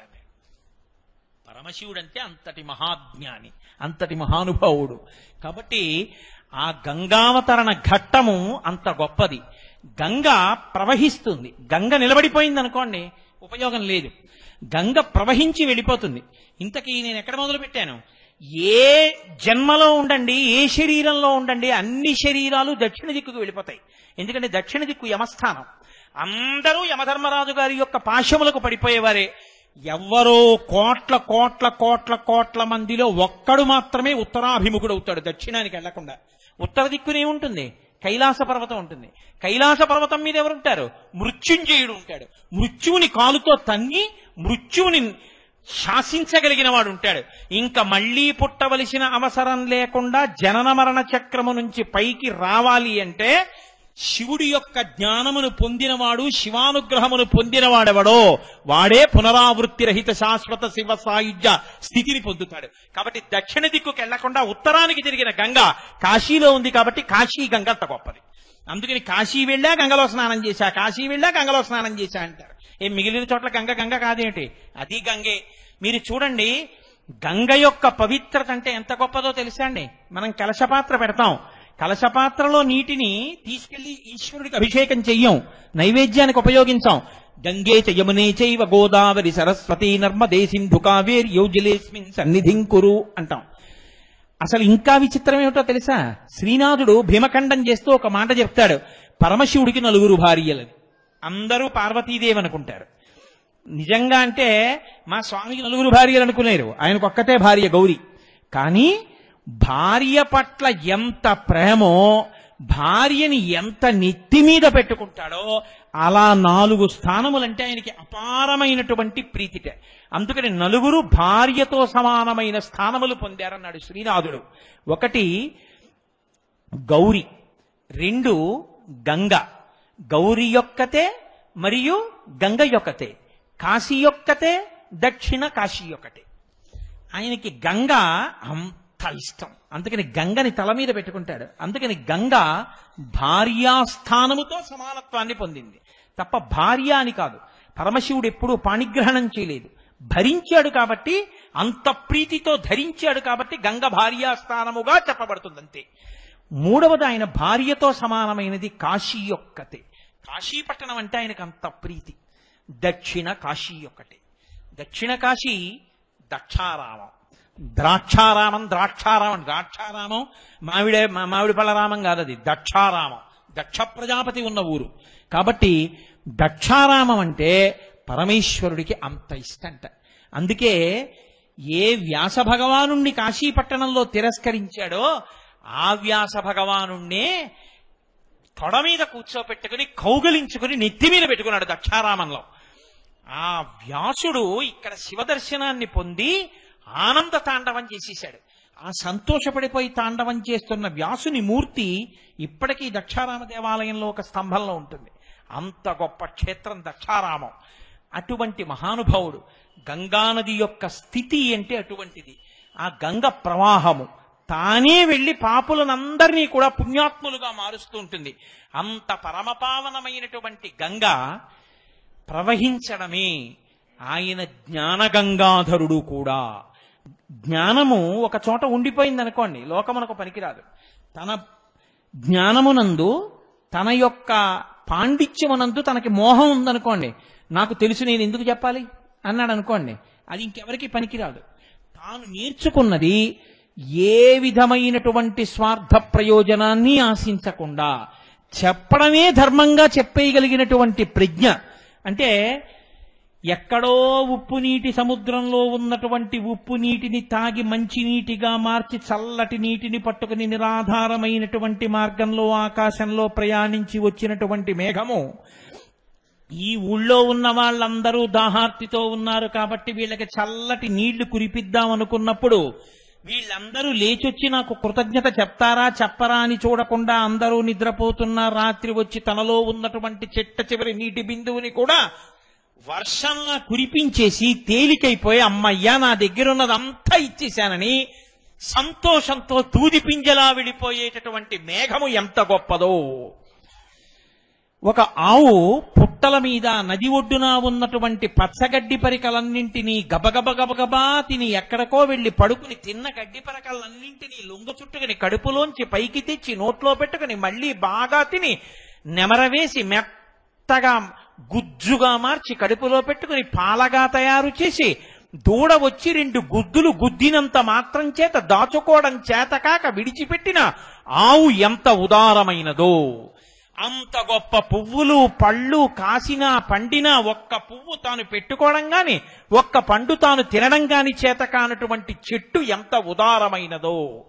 అంత ప్రవహించి వెళ్ళినా ఒకడు అందులో అశుద్ధాన్ని విసర్జించినా మూత్రం పోసినా స్నానం చేసినా ముళ్ళ చెట్లు గీరినా రాళ్లు అడ్డుపడ్డా పైనుంచి కింద పడినప్పుడు తల బద్దలైనా ఆగకుండా ప్రవహించి వెళ్ళేటప్పుడు తనలో స్నానం చేసినటువంటి వాళ్ళందరి యొక్క పాపములను కడగగలిగినటువంటి గంగ కూడా అంత పునీతమై అంత స్వార్థము లేనిదై అంత పరమ ప్రఖ్యాతమై భారతదేశానికే గంగానది ఒక తలమానికమై గంగా అన్న పేరు చెప్తే చాలు పులకించిపోయి గంగా స్నానం చెయ్యని వాడు ఉండడు, గంగ చెంబు ఇంట్లో లేనివాడు ఉండడు. గంగ బిందువు తల మీద పడితే చాలు పొంగిపోతారు. గంగ పేరు చెప్పకుండా కలశపాత్రకి ఆవాహన కూడా చేయరు. అంత ప్రఖ్యాతమైనటువంటి నది గంగమ్మ. అందుకే కాశీలో పరమశివుడి దేవాలయంలో విశ్వేశ్వరుడికి ఎంత అభిషేకం ఆరాధన జరుగుతుందో సాయంకాలం వేళ గంగా నదికి అంత ఆరాధన జరుగుతుంది. గంగ హారతి అని ఆ హారతి చూడ్డానికి పడవల్లో ఎదురుగుండా కూర్చుంటారు. ఎంత మందో ఆ కాశీపట్టణం వెళ్లి శరీరాలు విడిచిపెట్టేసి ఆ వారణాసి రెండిటి మధ్యలో ఉన్నటువంటి అనేకమైనటువంటి ఆ నది యొక్క ఒడ్లు మీద అలా కాలిపోతుంటారు. ఆ మంటలు అసుర సంధ్య వేళ దాటిపోయిన తర్వాత మీరు పడవలో వెడుతూ చూస్తుంటే హరిశ్చంద్ర ఘాట్టు, మణికర్ణికా ఘాట్టు ఇవన్నీ చూస్తుంటే ఇన్ని జ్వాలలో ఆ కాలిపోయే ఆ బూది అంతా అందులో కలిసిపోతుంది. ఆ గంగలో పడ్డవాళ్ళంటే నా ఉద్దేశ్యం శరీరం పడి విడిచిపెట్టమని కాదు. శరీరం పడిపోయిన తరువాత గంగలో కలిసిపోయిన వాళ్ళందరూ మోక్షం పొందుతారు. అందుకే యావత్ భారతంలో ఎక్కడ శరీరం పడిపోనివ్వండి, ఎక్కడ శరీరాన్ని కాల్చేయనివ్వండి. అస్థి సంచయనము అని మరునాడు పొద్దున్న వెళ్లి కొడుకు ఎముకలు తండ్రి గారి శరీరపు బూదీ తీసి ఒక కుండలో పెట్టి గుడ్డ కట్టి మూట కట్టి భార్య మెడలో ఉన్న బంగారాన్ని లాకర్లో దాచుకున్నట్టుగా తండ్రి శరీరం బూది కుప్పైపోయిన తర్వాత ఆ కుండని గుడ్డ కట్టి పేరు రాసి శ్మశానంలో లాకర్లో పెట్టి దాస్తారు. దాచి సాధ్యమైనంత తొందరగా, అయ్యో మా నాన్నగారు శరీరంతో 10 మాటలు వెళ్లి గంగలో స్నానం చేయలేకపోయాడు, గంగావతరణం చదువుకోలేకపోయాడు, గంగావతరణం వినలేకపోయాడు, గంగ చెంబు చూసి నమస్కారం చేయలేకపోయాడు. ఇటువంటి నాన్నగారి యొక్క చితాభస్మాన్ని గంగలో కలిపేస్తానని తాను బయలుదేరి కుండ పట్టుకుని వెళ్లి కాశీపట్టణంలో గంగానదిలో కలిపేసి వస్తారు. నాకు తెలుసున్నంత వరకు సనాతన ధర్మంలో ఉన్న వాళ్ళ శరీరాలలో, భారతదేశంలో పడిపోయిన వాళ్ళ శరీరాలలో 99 మంది శరీరములలో ఉన్నటువంటి బూది ఎముకలు గంగానదిలో కలిసి తీరుతాయి. ఇంత శవభస్మ చేరినా, ఇన్ని ఎముకలు చేరినా ఆ గంగానది జలాల్ని మీరు ఒక డబ్బాలో పట్టి తీసుకొచ్చి ఇంట్లో పెట్టండి. నేను ఒకసారి పరిశీలన కూడా చేశాను. ఎన్ని నెలలు ఉన్న తర్వాత అయినా గంగని ఒక పాత్రలో పోసి చూడండి, కొంచెం బూజు పట్టడం కాని, నలకలు కాని, పురుగులు పట్టడం కాని ఏమీ ఉండదు. ఎక్కడిది గంగకి ఆ పవిత్రత? ఎక్కడి నుంచి వచ్చింది శక్తి ఆ గంగకి? ఇప్పటికీ దేశ విదేశాల నుంచి ఎందరో కాశీపట్టణానికి వచ్చి ఆ గంగలో స్నానం చేస్తుంటారు. గంగ భారతదేశపు సంస్కృతి సాంప్రదాయాల వారసత్వానికి చిహ్నం. భారతదేశంలో సనాతన ధర్మం మీద భక్తులకు ఉన్న పూనికకి గంగమ్మ చిహ్నం. మనకి నదులలో గంగమ్మ మీద ఉన్నంత భక్తి ఇంకా ఏ నది మీద ఉండదు. గోదావరమ్మ అనం, లేకపోతే నర్మదమ్మ అనం, గంగమ్మ అంటాం. అమ్మవారిని పార్వతమ్మ, లక్ష్మమ్మ అన్నట్టే నదులలో గంగని మాత్రం గంగమ్మ అంటాం. గంగమ్మ అని పేరు పెట్టుకుంటాం. గంగానమ్మ జాతర అని జాతర చేస్తాం. గంగ ఈ జాతి జీవనాడిలో కలిసిపోయింది. గంగ ఒకటి, సనాతన ధర్మం ఒకటి కాదు. సనాతన ధర్మమే గంగ, గంగయే సనాతన ధర్మం. అంత గొప్ప నది. ఆ నదికంత శక్తి రావడానికి కారణం మా స్వామి పరమేశ్వరుడు యొక్క శరీరమునకు తగిలి కింద పడ్డం. అందుకని ఆయన గంగాధర అన్న నామాన్ని పొందాడు. ఆయనే జ్ఞానగంగాధరుడై లోకమునకంతటికి జ్ఞానాన్ని కూడా పంచిపెడుతూ ఉంటాడు. అంటే ఆయన నుండే మొట్టమొదట ఆయన గురువుగా కూర్చుని లోకమునకు మొట్టమొదట విజ్ఞానాన్ని నేర్పడం మొదలుపెట్టాడు. అక్కడి నుంచి ఆ గురు పరంపర అలా కొనసాగుతూ వెళ్ళింది.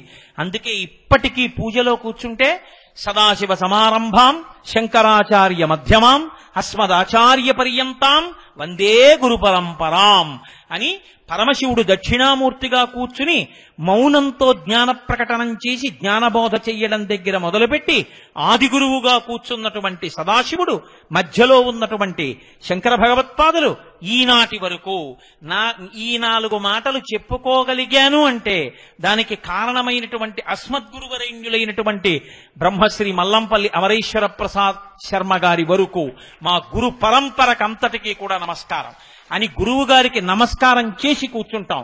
పూర్తి చేస్తే మంగళాశాసన పరై మదాచార్య పురోగమై, మా గురు పరంపరకు మంగళమగుగాక. కాబట్టి ఆ గురు పరంపర జ్ఞానాన్ని ఎప్పుడూ ఇస్తూ ఉంటుంది, పాపములు పోగొడుతుంది, పవిత్రతనిస్తుంది. ఆయన బాహ్యమునందు గంగాధరుడు, ఆంతరమునందు జ్ఞాన గంగాధరుడు. ఇన్నిటిని ధరించినటువంటి మహానుభావుడు నా తండ్రి శంకరుడు. కాబట్టి ఆయనకి గంగాధర, వ్యోమకేశ, కృపానిధి, జటాధరుడు, ఇన్ని బిరుదునామాలు. ఇన్ని నామాలు వచ్చాయి. కాబట్టి ఒక 5 నామాలతో దండ కట్టాను ఇవాళ. మీ అందరూ సంతోషంగా ఇవాళ గంగావతరణం విన్నారు. కాబట్టి నేను ఇంకొక నామాన్ని ఇవాళ ముట్టుకోను. చాలు. నేను నిజం చెప్తున్నాను, మీరు నమ్మండి, త్రికరణ శుద్ధిగా చెప్తున్నాను. భగవానుడు శివాలయాన్ని పునర్నిర్మాణం చేస్తున్నారే, పిల్లలందరూ కలిసి, ఇంతమంది కలిసి తలో చెయ్యి వేసి గుడిని కట్టాలనుకుంటున్నారు. వీళ్ళని నేను అనుగ్రహించాలి అనుకున్నాడు. ఈ ధూర్తుడు అక్కడ ఇక్కడ తిరుగుతూ ఉంటాడు. వీడిని తీసుకొచ్చి కూర్చోబెడితే తెలిసో తెలీదో 4 మాటలు చెప్పుకుని వీడు పవిత్రుడవుతాడు. నన్ను కూర్చోబెట్టాడు. కార్తీక సోమవారం నాటి సాయంకాలం వేళ గంగాధర నామ వ్యాఖ్యానం చేయించి గంగావతరణం చెప్పించాడు. శంకరాచార్యుల వారు గంగాష్టకము అని ఒక అత్యద్భుతమైన అష్టకాన్ని చేశారు. ఇవాళ మనం ఒక గొప్ప ప్రయోగాన్ని చేద్దాం. గంగానది జలాల్ని ఒక చక్కటి కలశలో పెట్టి, కాకినాడ మన భానుగుడి జంక్షన్ లో ఉన్నటువంటి పోలీస్ క్వార్టర్స్ లోని అయ్యప్ప స్వామి దేవాలయ అంతరాలయంలో ఆ కలశ పెట్టి, ఆ కలశలో గంగమ్మని నామములతో పూజ చేసి పరమ పవిత్రంగా సంధ్యావందనం చేసుకున్నటువంటి బ్రాహ్మణోత్తములు ఆ కలశ పట్టుకుని ఇక్కడికి తీసుకొచ్చారు. ఇప్పుడు వాళ్ళు మీ అందరి మధ్యలోకి వచ్చి ఆ గంగని మీ మీద ప్రోక్షిస్తారు. ఆ గంగ మీ తల మీద పడుతూ ఉండగా ఉత్తినే కూర్చోకుండా శంకరాచార్యకృతమైనటువంటి గంగాష్టకం అంతా చదివి చెప్పడానికి సమయం సరిపోదు. కాబట్టి నేను గంగాష్టకంలో ఆయన చెప్పినటువంటి అద్భుతమైన మాటలతో కూడిన ఒక 2-3 శ్లోకములు చిన్న చిన్న మాటలుగా మీతో చెప్పిస్తా. మీరు ఆ గంగాష్టకం మీద, దాని వ్యాఖ్యానం మీద మనసు పెట్టి వింటూ ఉండండి. గంగ తనంత తాను మీ తలల మీద పడిపోతుంది. మీరేం ప్రయత్నం చేయక్కర్లేదు. వాళ్ళందరూ మీలోకి వచ్చి వాళ్లే మీకు గంగ చల్లుతారు. నేను మంగళం చెప్తే తప్ప ఈ పీఠం మించి లేవను. మంగళం చెప్పకుండానే గంగాష్టకం చెప్తున్నాను అంటే గుర్తు ఏమిటి? సభంతా అయిపోయిన తర్వాత గంగాష్టకం అయ్యాక నేను అడుగుతానమ్మా, అందరి మీద పడిందా అని అడుగుతాను. ఎవరైనా ఒక్కరు మా అబద్ధాలు ఆడకూడదు. ఒక్కరు మా మీద పడలేదంటే మళ్ళీ మీ దగ్గరికి వచ్చి చల్లుతారు. అంత శ్రద్ధగా మీరు కూర్చునుండగా మీ మీద చల్లిస్తాం. అందుకే నేను మంగళం కూడా చెప్పట్లేదు. కాబట్టి చక్కగా డాక్టర్ గారు, ఇరగవరపు సత్యనారాయణమూర్తి గారు, సత్యనారాయణ గారు, ఆ ఇతర ఋత్విక్కులు మీ అందరూ తలకొక ప్రాంగణంలోకి అందరూ ఒక్క చోట కాకుండా వెళ్ళి వాళ్ళకి త్రోవ ఇస్తుండమ్మా. వాళ్ళ గంగ మీద ప్రోక్షిస్తుండగా కార్తీక సోమవారం మన జన్మలు పండే ఇవ్వాల. చక్కగా నేను చెప్పింది మీరు చెప్తుండండి. నేను శంకరులు ఆ గంగాష్టకం గురించి చెప్పిన మాటలు మీతో చెప్పిస్తాను. దాని అర్థం చెప్తాను. చెప్పించడం అనేటప్పటికి చెప్పడం అంటే విడిపోయినంత దరదడా నాకు చూసి చెప్తే వెళ్ళదు. అందుకని ఓ కాగితం పట్టుకుని చెప్తాను, మీరు చెప్తూ ఉండండి.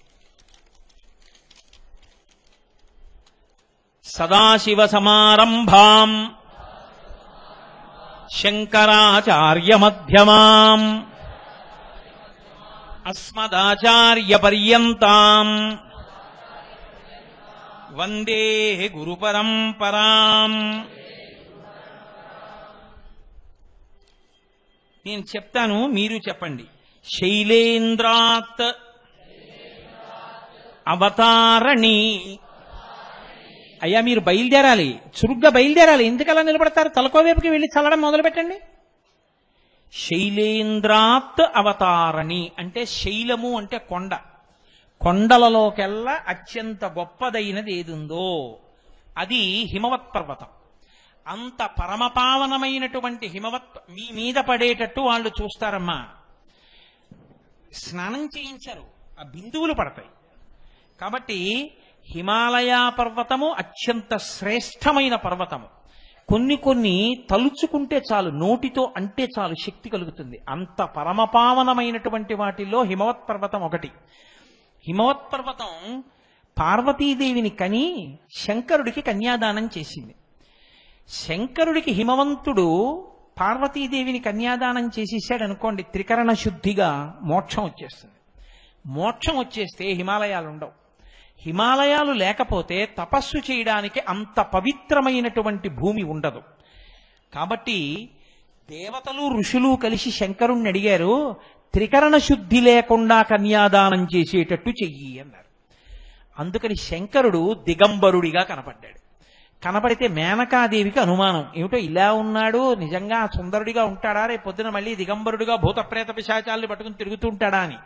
త్రికరణ శుద్ధిగా కన్యాదానం చేయలేదు. చేయలేదు కాబట్టి హిమవత్ పర్వతం ఉండిపోయింది కాబట్టి ఇప్పటికీ తపస్సులు చేయగలుగుతున్నారు. అందుకే హరిద్వార్ దగ్గర నుంచి ఇంకా పరమపావన భూములు, తపోభూములు అవన్నీ. ఆ పర్వతం పేరు తలుచుకుంటే చాలు. శైలేంద్రాత్ అంటే హిమాలయ పర్వతము మించి ప్రవహించినటువంటి ఓ గంగా అవతారణి నిజ జలే మజ్జనోత్తారిణి. నిజ జలే అంటే అమ్మా నీ నీటి యందు మజ్జత్ ఎవరు మునుగుతున్నారో, నీ నీరు ఎవరి మీద పడిందో అటువంటి వాళ్ళని ఉత్తారిణి పాపములు లేకుండా చేసి వాళ్ళు ఊర్ధ్వలోకములు చేరేటట్టుగా చెయ్యగలిగినంత శక్తి ప్రతి బిందువులోనూ ఉన్నదానా.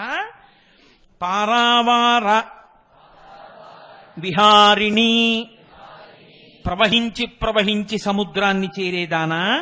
భవభయశ్రేణి సముత్సారిణి ఎంత భయంలో, ఎంత తాపంలో, ఎంత ఉద్వేగంలో ఉన్న గంగా స్నానము చేత పాపమును తొలగించి ఉద్వేగమును తొలగించగలదానా.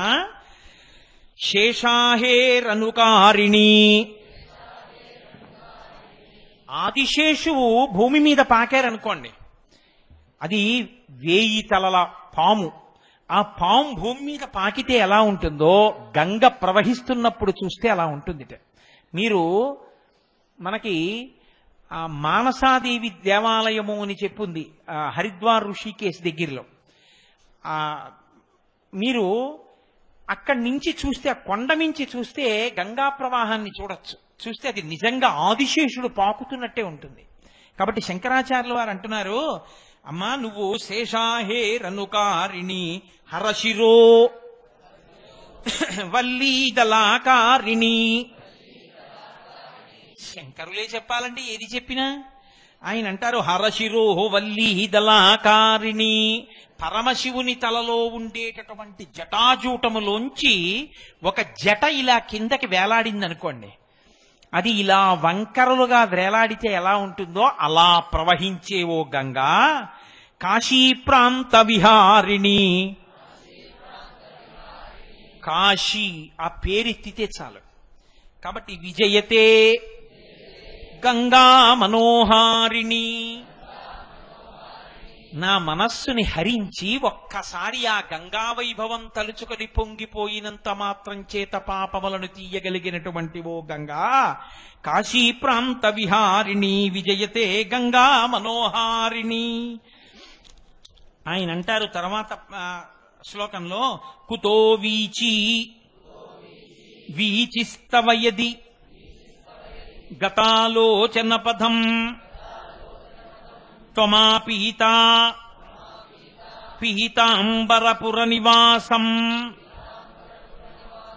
వితరసి తదుత్సంగే గంగే పతతి యది కాయస్తనుభృతాం తదా మాతః శాతక్రతవ పదలాభోప్యతి లఘు. అమ్మా ఎవరు నీ యందు స్నానము చేస్తున్నారో వారికి నరకద్వారమును చూడరు. ఒక్క కార్తీక మాసంలో వచ్చేటటువంటి అదృష్టం ఏమిటో తెలుసా అండి? ఇది అందరికీ పట్టదు. గంగావతరణం వినడం ఇది అందరూ కార్తీక మాసంలో చేయలేరు. అన్ని చోట్ల గంగ తల మీద చల్లించుకోవడం దేవాలయంలో, ఇది కూడా అందరికీ సాధ్యం కాదు. ఇవాళ ఇక్కడే సాధ్యమైంది. రెండవది, నరకద్వారం చూడకుండా ఉండాలి అంటే జ్వాలాతోరణం చూసి దాని కింద నుంచి వెళ్ళాలి శివుడితో. ఒక్క కార్తీక శుద్ధ పౌర్ణమి నాడే చేస్తారు జ్వాలాతోరణం. కాబట్టి అమ్మా నరక దర్శనం కాకుండా చెయ్యగలిగినటువంటి దానివి ఎవరు నీ నీటిని తాగుతున్నారో, తల మీద చల్లుకుంటున్నారో వాళ్ళు వైకుంఠవాసాన్ని పొందుతారు. అలా వైకుంఠవాసం ఇవ్వగలిగినటు దానివి నీ నీటిలో స్నానం చెయ్యడం కాదు. నేను స్నానం చేయలేనండి, చన్నీళ్లలో స్నానం చేయలేనండి, నేను చేయలేనండి అన్నవాళ్లు కూడా గబుక్కున కాలుజారి గంగలో పడి మళ్ళీ లేచినా సరే వాడికి వచ్చేటటువంటి ఐశ్వర్యాన్ని లెక్క పెడితే ఇంద్ర పదవి కూడా తక్కువే. అంత శక్తిని ఇవ్వగలిగిన దానా. భగవతి తవ తీరే నీరమాత్రాశనోహం విగత విషయ తృష్ణ కృష్ణమారాధయామి సకల కలుషభంగే స్వర్గసోపాన సంగే తరల తరతరంగే దేవి గంగే ప్రసీద.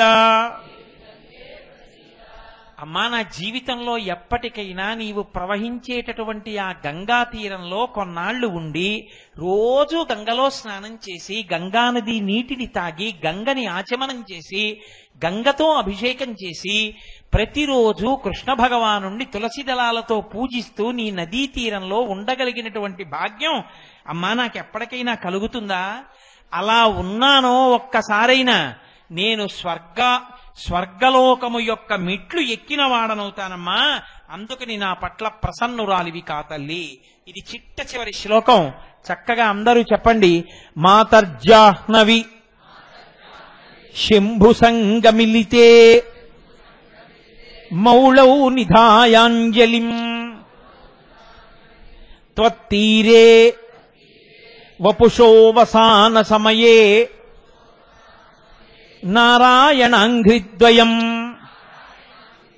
సానందం స్మరతో భవిష్యతి మమ ప్రాణ ప్రయాణోత్సవే భూయాద్భక్తి రవిచ్యుత హరిహరాద్వైతాత్మిక శాశ్వతి. అమ్మా, నాకు శివుడొకడు కేశవుడొకడు అని నేను నమ్మలేదు. శివకేశవులిద్దరూ ఒకరే అని నేను నమ్మాను. నేనంటలేదు, శంకర భగవత్పాదులు అంటున్న మాట నేనంటున్నాను ఆయన కింకరుడిగా. జగద్గురువులు చెప్పారు, ఇంకంతకన్నా సత్యమే ఉంటుందండి లోకంలో. శివకేశవులని ఇద్దరు లేరు, ఉన్నది ఒక్కటే పదార్థం. గంగా శివుడి యొక్క మారు రూపం. ఆయన ఒంటికి తగిలి కింద పడింది. నేను ఆ గంగా తీరంలో కూర్చునుండగా శ్రీమన్నారాయణుణ్ణి మనసులో స్మరిస్తుండగా నా ప్రాణోత్క్రమణమై నేను ఆ గంగ ఒడ్డున నా తలవాల్చి పడిపోయేటటువంటి రోజు నా జీవితంలో కలిగితే అమ్మా నాకు అంతకన్నా ఏం కావాలి? అమ్మా నాకు ఇద్దరూ అని తెలియదమ్మా, ఒక్కరూ అని నమ్మినవాణ్ణి. కాబట్టి ఎప్పటికైనా అమ్మలకి అమ్మవి కనుక అమ్మా నీలో స్నానం చేసి బయటికొచ్చి ధావళి కట్టుకుని నీ తరంగముల వంక చూస్తూ నారాయణుణ్ణి మనసులో స్మరిస్తుండగా నా ప్రాణోత్క్రమణమై నేను కింద పడిపోతే నువ్వు రెండు చేతులతో పట్టి నన్ను స్వర్గపు మెట్లెక్కించి నన్ను శ్రీమన్నారాయణుడిలో కలిపి మోక్షం ఇవ్వగలిగినటువంటి అమ్మగా నిన్ను నమ్మి అమ్మా గంగా నిన్ను భజిస్తున్నాను. నన్ను మళ్ళీ ఆ ఈశ్వరుల్లో చేర్చగలిగిన శక్తివి నువ్వే. ప్రతి నీటి బిందువులో అంత శక్తి ఉన్నదానివి. కాబట్టి గంగా తల్లి నీకు ఒక నమస్కారం అంటూ శంకర భగవత్పాదులు పూర్తి చేసిన గంగాష్టకంతో ఇవాళ మీ అందరి శిరస్సుల మీద గంగ ప్రోక్షణ జరిగి చక్కగా మీరు గంగావతరణం విన్నారు. ఇంకింతకన్నా కావలసిందేముంది? కార్తీక మాసం ఈ సంవత్సరం పండింది, పరమేశ్వరుడు అనుగ్రహించాడు.